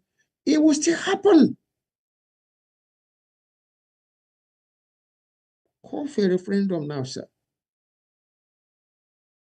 Use your office now, sir. If you can change the anthem, somebody else can change Nigeria when they get there. Somebody else can change the name.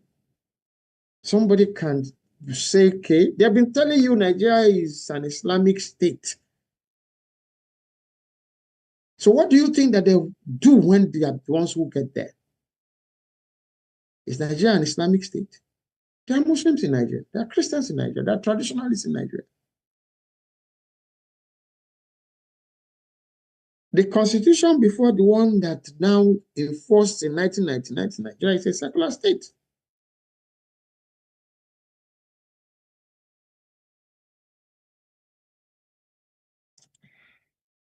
We're going to take contributions from community members at this point. I think Evangeline is having some technical issues. If she rejoins us, fine.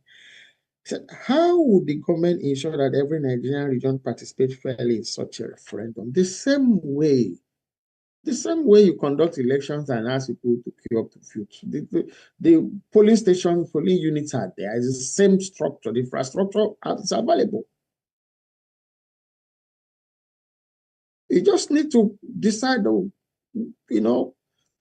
think about, come up with what the issues are and put them in the ballot for the referendum and let people vote.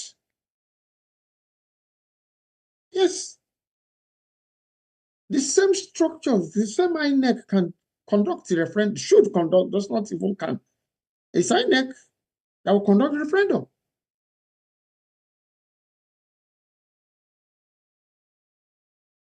Worst case scenario, make it part of the election. Make it part of every election cycle in America. You have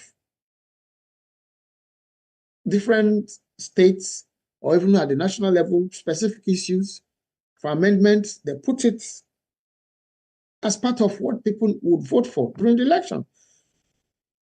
So worst case scenario, if you cannot do the referendum before that election, make it part of the election. Put referendum as part of the election. So whoever wins the election will begin to work on what the referendum says. So there's no vacuum. Okay? Another community member here says, is it your personal opinion on whether Nigeria should separate or remain? Oh, no, what is your personal opinion? For me, I've always been like Nigeria, we are better, Nigeria is better as one. Even separating into regions doesn't say you are not as one. It just means that regions will develop at their own pace, using their own competences. Every region in Nigeria right now has professionals, competent. It's not like that time that's okay, this one is educated, that's not. People, there's no profession, there's no human profession that you don't have professors of or for across all the regions in Nigeria right now. Okay? So Nigeria should operate as a true federation. That's what will work. The alternative is unthinkable. Whether to the right or to the left, whether to the right of somebody getting to the center and forcing every other Nigerians to believe, do what they want, it can't work. There'll be resistance. It's anarchy. The other one of saying, okay, let there be war, let everybody, that one too, it's not to anybody's advantage. The Biafra War has not ended. What the book you see behind me here, Biafra, the non-Nigerians, don't worry, when you read the book, where the title tells you something, maybe when it's ready, but I've announced it that I'm writing a book, and that's what it looks like, okay? Biafra, they're not Nigerian. There are many people who are not from the southeast of Nigeria who are not Nigerians. So it might not be what you are thinking. There's something that has become like this is what Nigeria is. A lie. There are individuals who have said, no, this is not what Nigeria is. But they get crowded out. And they got silenced. Some of them have died and gone. So we must not forget them. That's why I'm writing this book. We must not forget that there's a concept. And it's all about development. It's all about rights. But you have people coming out in the public domain to tell you you have no rights except the one we tell you have. What rubbish? In 2026?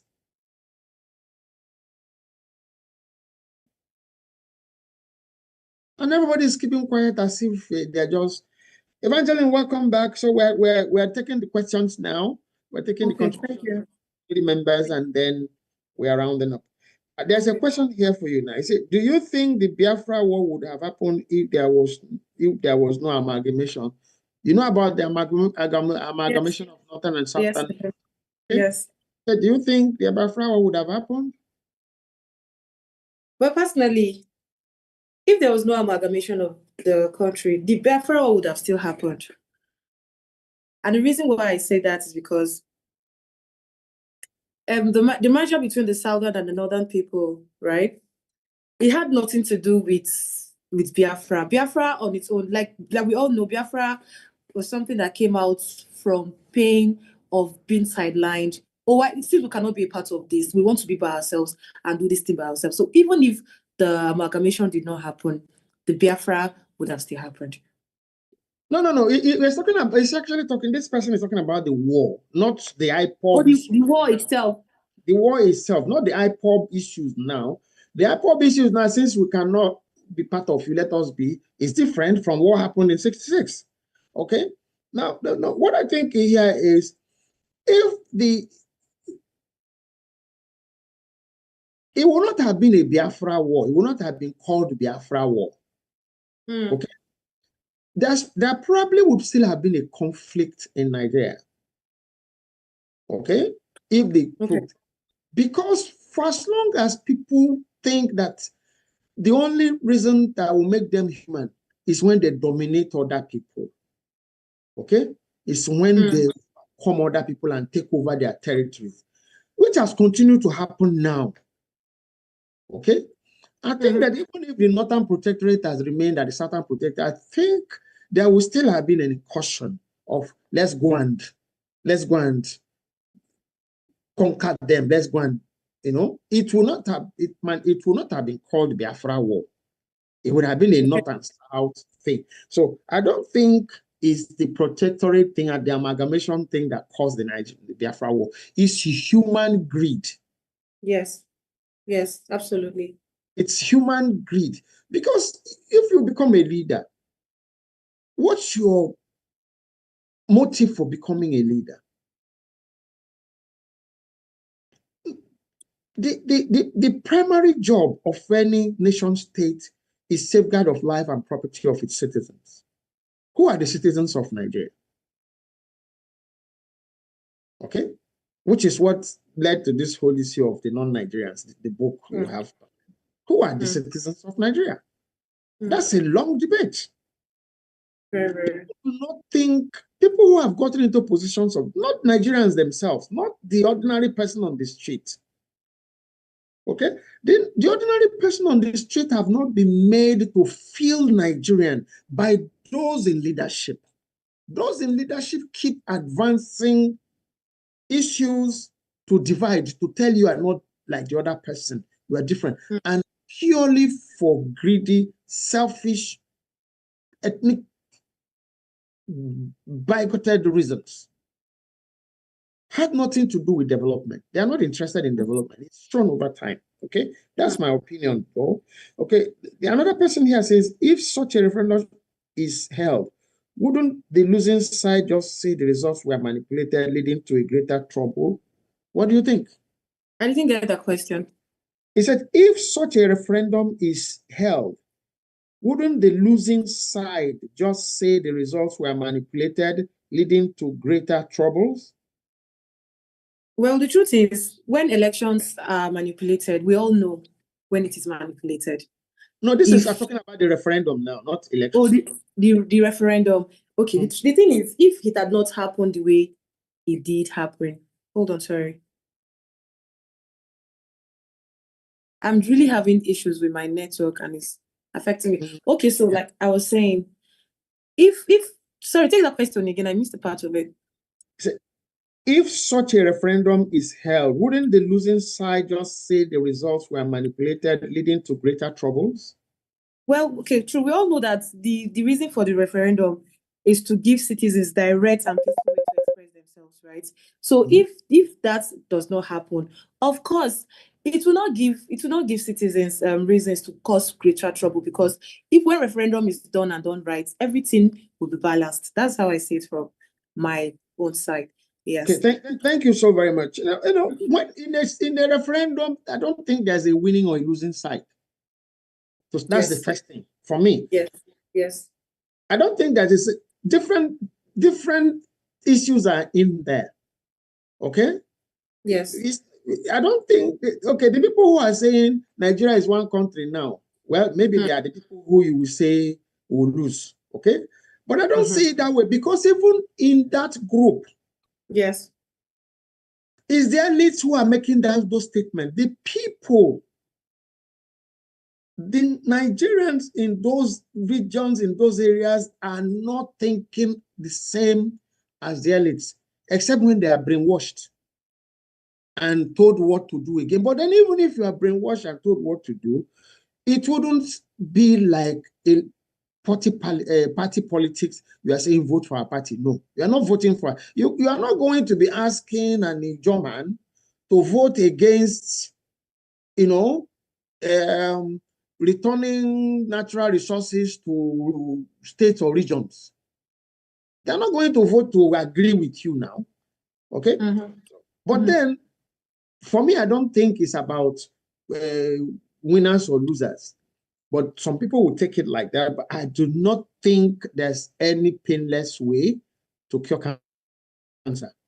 They've not manufactured, they've not invented that treatment, regime yet. Okay, so troubles will come when some people won't expect things to happen this way. It won't be everybody, but if people would have spoken their mind, if it's also not rigged, because referendum can also be rigged. Okay? That's why referendum only works when there's strong transparency and monitoring.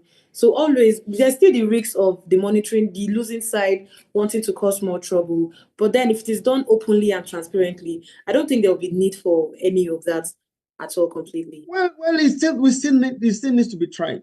If you don't try, you don't know. Okay? It still needs to be tried. Okay? I live in a country where the part of the country I live in for years, for decades, if you like centuries, aspired to be a different country. Okay? But they're still part of a federated unit. Yes. So now, they've done a number of referenda over time. They've not won. If you're looking at that winning or not winning now, okay, that is because it's not the same thing with Nigeria. Nigeria now is like tabula rasa, nobody really knows anything. So until you do the referendum, to say, do you want this or this? In this case now, the province I live in is organized. They want to it's organized, recognized as a province, but with its own unique, it's different. But they still have been going through referendum to decide whether they've not won. They've not won enough votes to say, okay, we are not a country. But they're still here. There's peace. Everybody, I've lived there for how long? That's nothing. Is everything happening beautifully or whatever? People, it's still politicians. It is still politicians that because they want to win election, they bring certain policies that will make their bases feel good and vote for them and say, yes, we want to.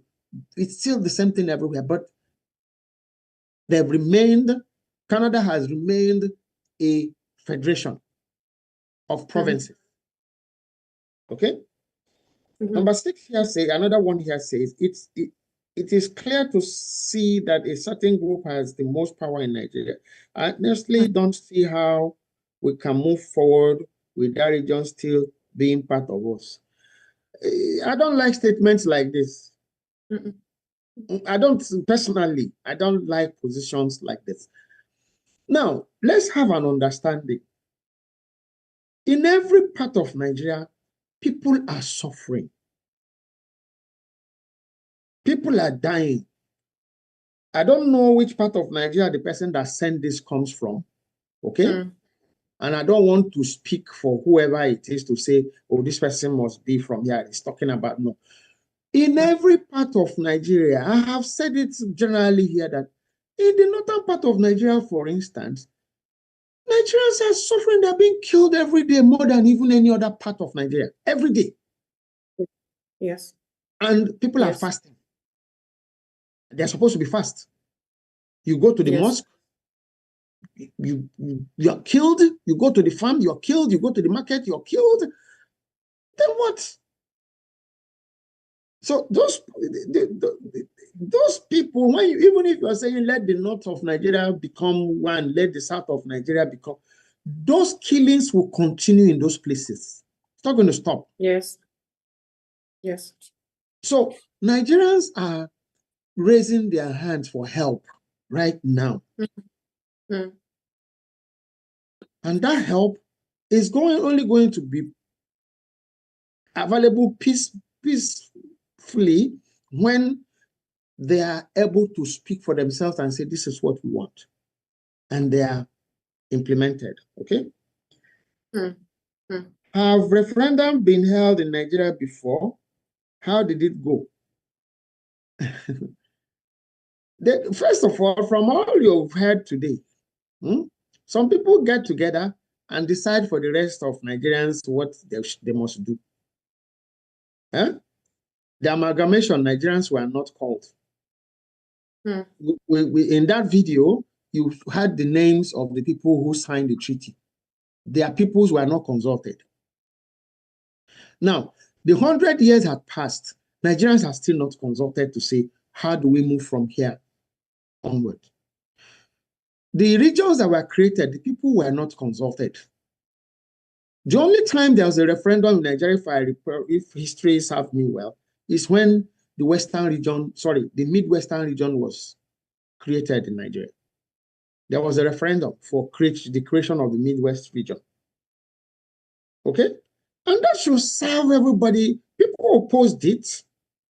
People from the Southwest opposed it. Akintola's party opposed it then. Okay? They opposed it, but then the people won.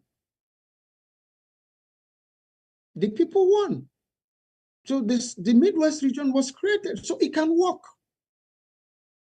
Okay? It can work. It should work. It has to work. It has to work. It has to. Okay? Number 8 here says, how could the amalgamation have been implemented differently to prevent future regional tension? The people were not involved. Okay? It was a big man thing, if you like. This emir, that emir, that emir. Okay, that is it. Okay, take it. The people were not involved, and the times were different. The times were different. Okay? The logistics to do that wasn't available then, maybe. People listened mainly to their traditional rulers, and those were the guys who signed the document. That time has elapsed. That time has expired. The document itself has expired. That's the point we're making here. Okay? That's the point we're making here. And our greater point is this. This president, the Nigerian presidency, is a very powerful position. Very powerful indeed. And after the after the military era, there is no presidency that is as powerful as this one, rightly or wrongly. And when I'm saying powerful, let me explain what I mean, please. This presidency has the National Assembly in its pocket. This presidency has the judiciary in its pocket. This presidency has who is who in the group that is called the fourth estate in any state.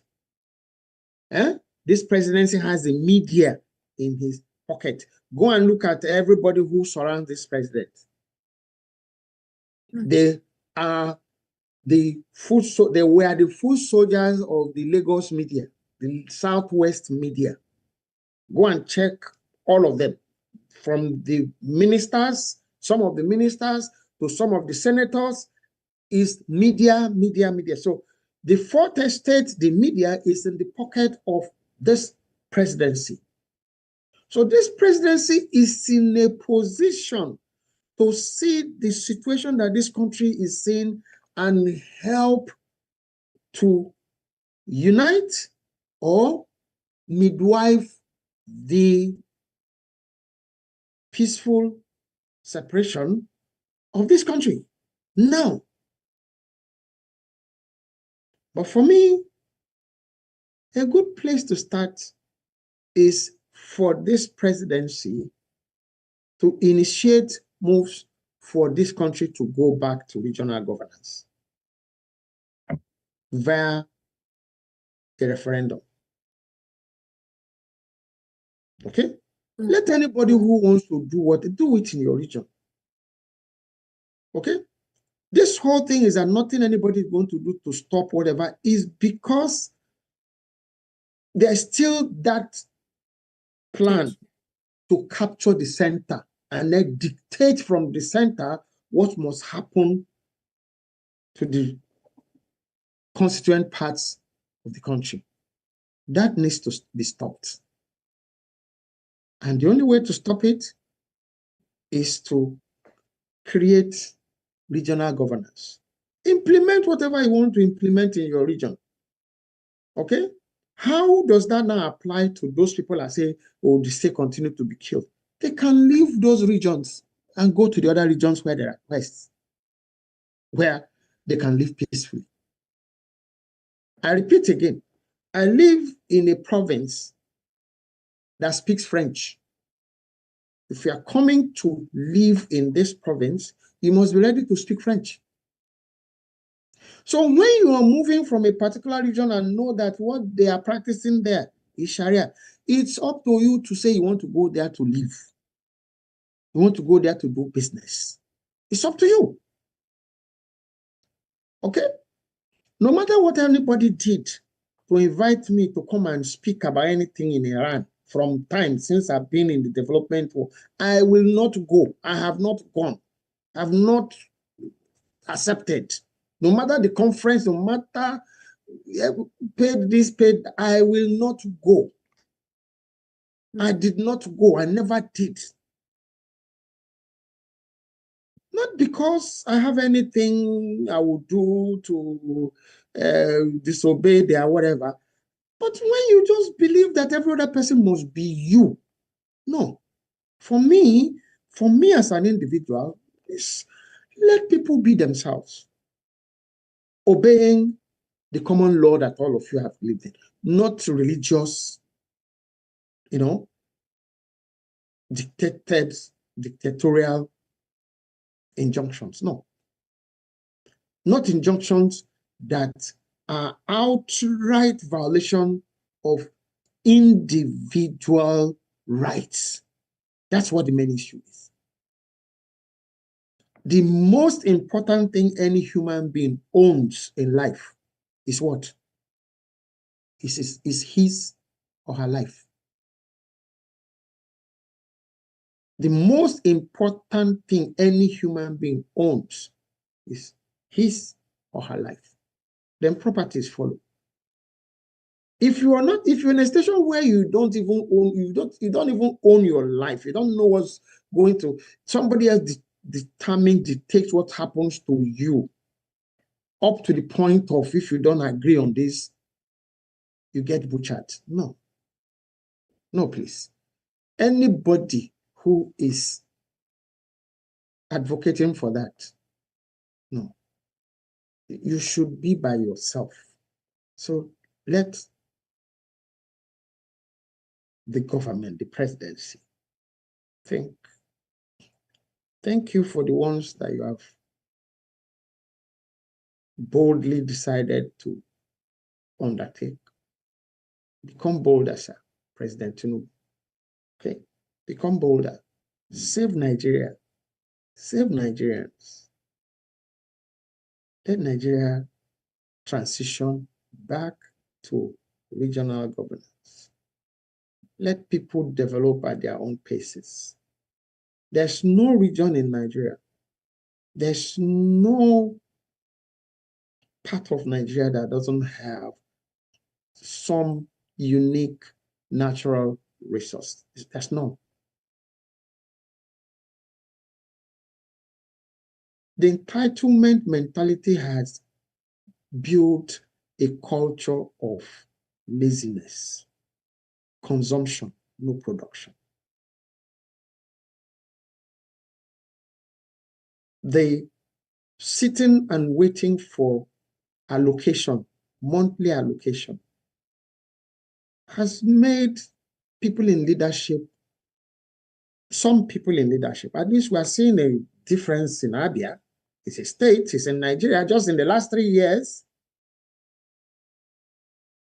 They sit and wait for allocation to use to do what? No productivity, no development. If they develop, they personalize. That needs to be at least outsourced to the regions. So let it not be a national malady anymore. If it's just like, why am I saying this? I'll give an example and I'll close from there.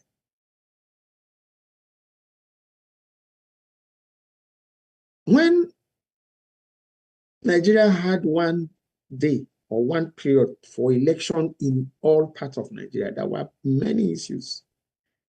But out of those many issues, something nice have came out. What is it that came out? Some states, because of election tribunal, issues, matters, now are having their elections not at the same time that the other parts of the country are having their elections. So when there are electoral violence or issues in those is localized, the rest of the country is going their way. It's the same thing that will happen when we transition back to region. When there are issues in one region, just because again, you cannot bring what is happening to other. The reason why it happened in the 60s was because of those 3 people I showed you, Chief Awolowo, the Sadana, and Chief Azikiwe, well, had different realities in their head about the person of Nigeria. But right now, I have young people who are thinking, but the old people, I didn't want to say elder people, the old people, they are old in every sense, outdated, are not letting those thinkings that could revolutionize Nigeria make Nigeria a better place for the ordinary Nigerians to happen.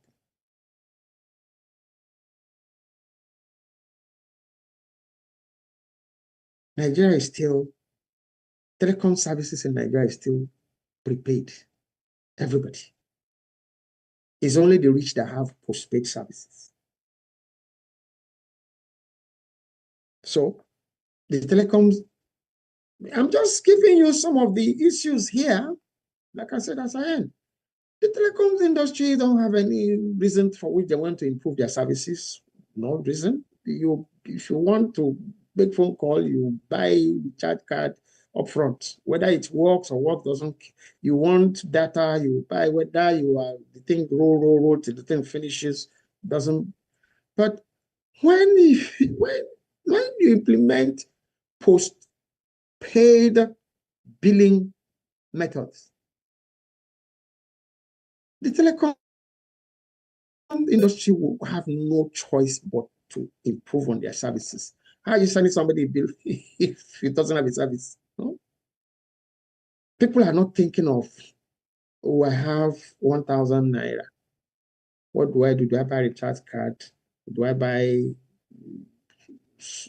food? Do I buy? But if it's postpaid, you can differ. You can call in to say, okay, make an arrangement on how, okay, I can't pay this now. Can I pay this way? You still have your service. You are not forced to use that your 1,000 naira to buy recharge card and then you don't eat. Same reason why it's not working. Same reason why they own the same group. The same group. They're not thinking about the people. Okay? I have said it on this program before. I have said a concept to a few friends who are in the National Assembly, some state House Assembly.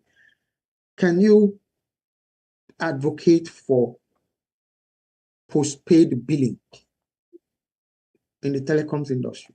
It's the same thing we are saying here.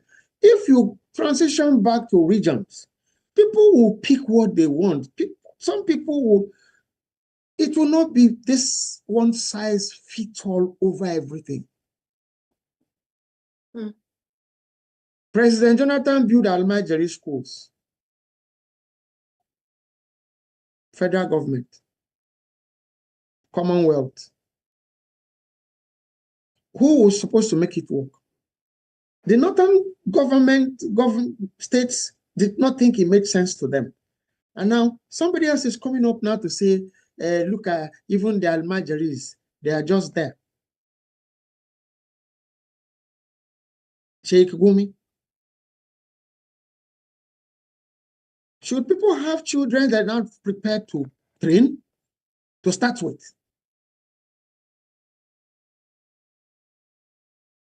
Then if the government had made some provision, what have you done with the, when are you going to stop this spoon-feeding governance?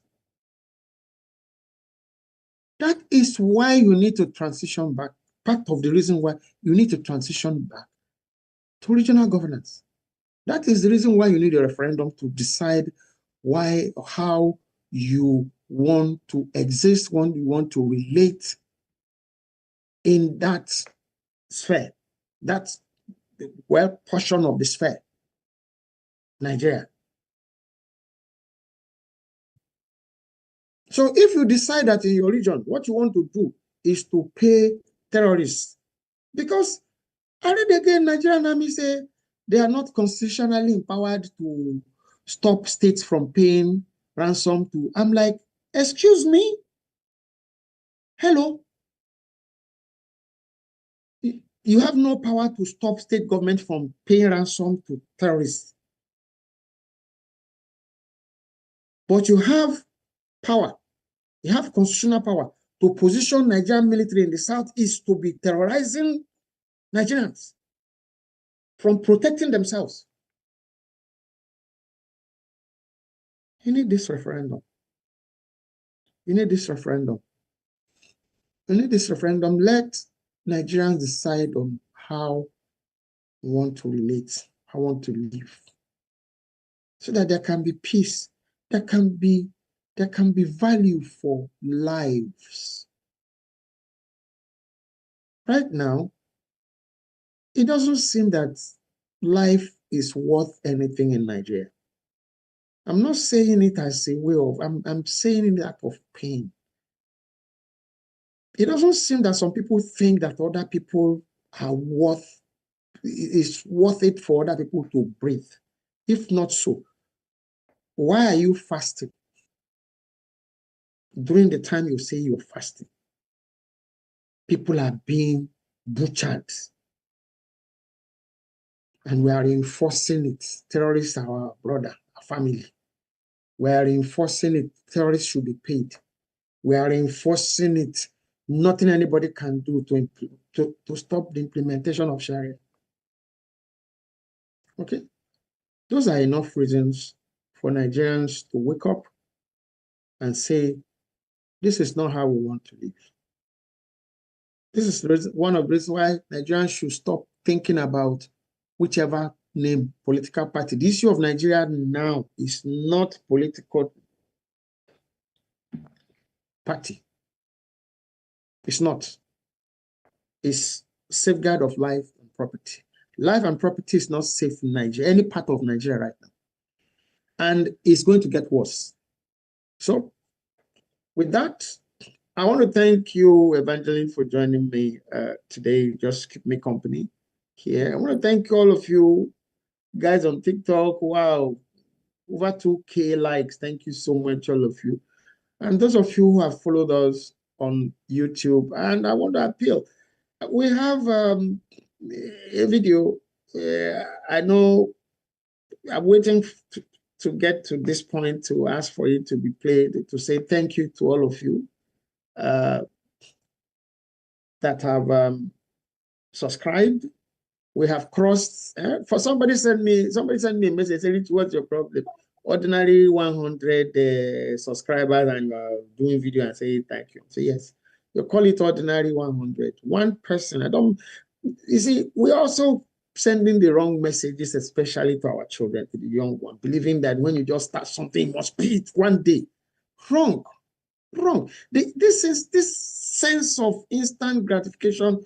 Nobody is interested to build anything organically. Nobody is interested in letting things go. It must be. I'm not in that group. So I value every subscriber to this channel. I value. So we made this video when we crossed the 100 subscriber line. And by the way, between the time we made that video to now, the subscription base had gone to over 140. Between the time we made the video for thank you for, which was just yesterday. Okay, so I want to thank all of you that have subscribed, those of you that are still planning to subscribe. Please subscribe to support us here. Our interest here is human rights. Our interest here is good governance. Our interest here is value for human life, value for society, value for, mutual respect of individuals. Okay, no matter who, no matter where, okay, no matter how value, no matter how rich, no matter where you come from, no matter who you are, no matter your education, your stuff, value human life. That's it. So for every one of you that have subscribed, thank you. Even for those who are just subscribing between the time we made that video now, thank you all so much. The video had been available on some other social media handles, but I want to play it here as we end the stream today to say thank you to all our YouTube subscribers for getting us to 100 subscribers and now beyond 100 subscribers. For every landmark, we will do a video to thank you. You can be sure about that. Yes, I celebrate every single individual who subscribes, and please subscribe if you've not. And if you have not gotten this book, Biafra Lest We Forget, is there available online? Biafra Lest We Forget too. It's available online. Amazon, Books by all of the Barnes and Noble, Blackwell, it's available all over the place. Please buy a copy, read it. Read it. You will find things in it that will help you at some point. Thank you so very much. Let's see the video. Let's just say thank you, and then we'll go from here. So as that video is being played, I'm going to be saying thank you. We're going to end with that video. Okay, thank you so very much for joining me today, and say prayer, guys. May Nigeria never happen to you. Thank you, Evangeline, for joining. And our prayer is always, may Nigeria happen for all Nigerians and friends of Nigeria. Thank you. See you again at the next one. Same time, 7 a.m. Eastern Standard Time, US and Canada, and 1 p.m. West Africa time, including Nigeria. Thank you. See you in the next one. My video to say thank you to all of you who will be there. Bye. Bye. Hello. Thank you so very much to all 100 of you on YouTube that have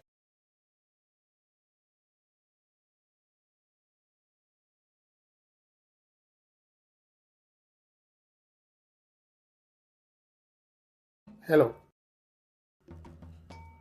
Thank you so very much to all 100 of you on YouTube that have decided to subscribe to support us on Say a Prayer. Guys, may Nigeria never happen to you. I am so grateful and I appreciate and value every single one of you. Together, we shall speak life to Nigeria. Thank you. Thank you for your support. Thank you for sharing even what we put across on Say a Prayer. May Nigeria never happen to you. Our prayer, however, is may Nigeria happen for all Nigerians and all friends of Nigeria. So thank you all so very much. My name is Richie Adewusi. Thank you.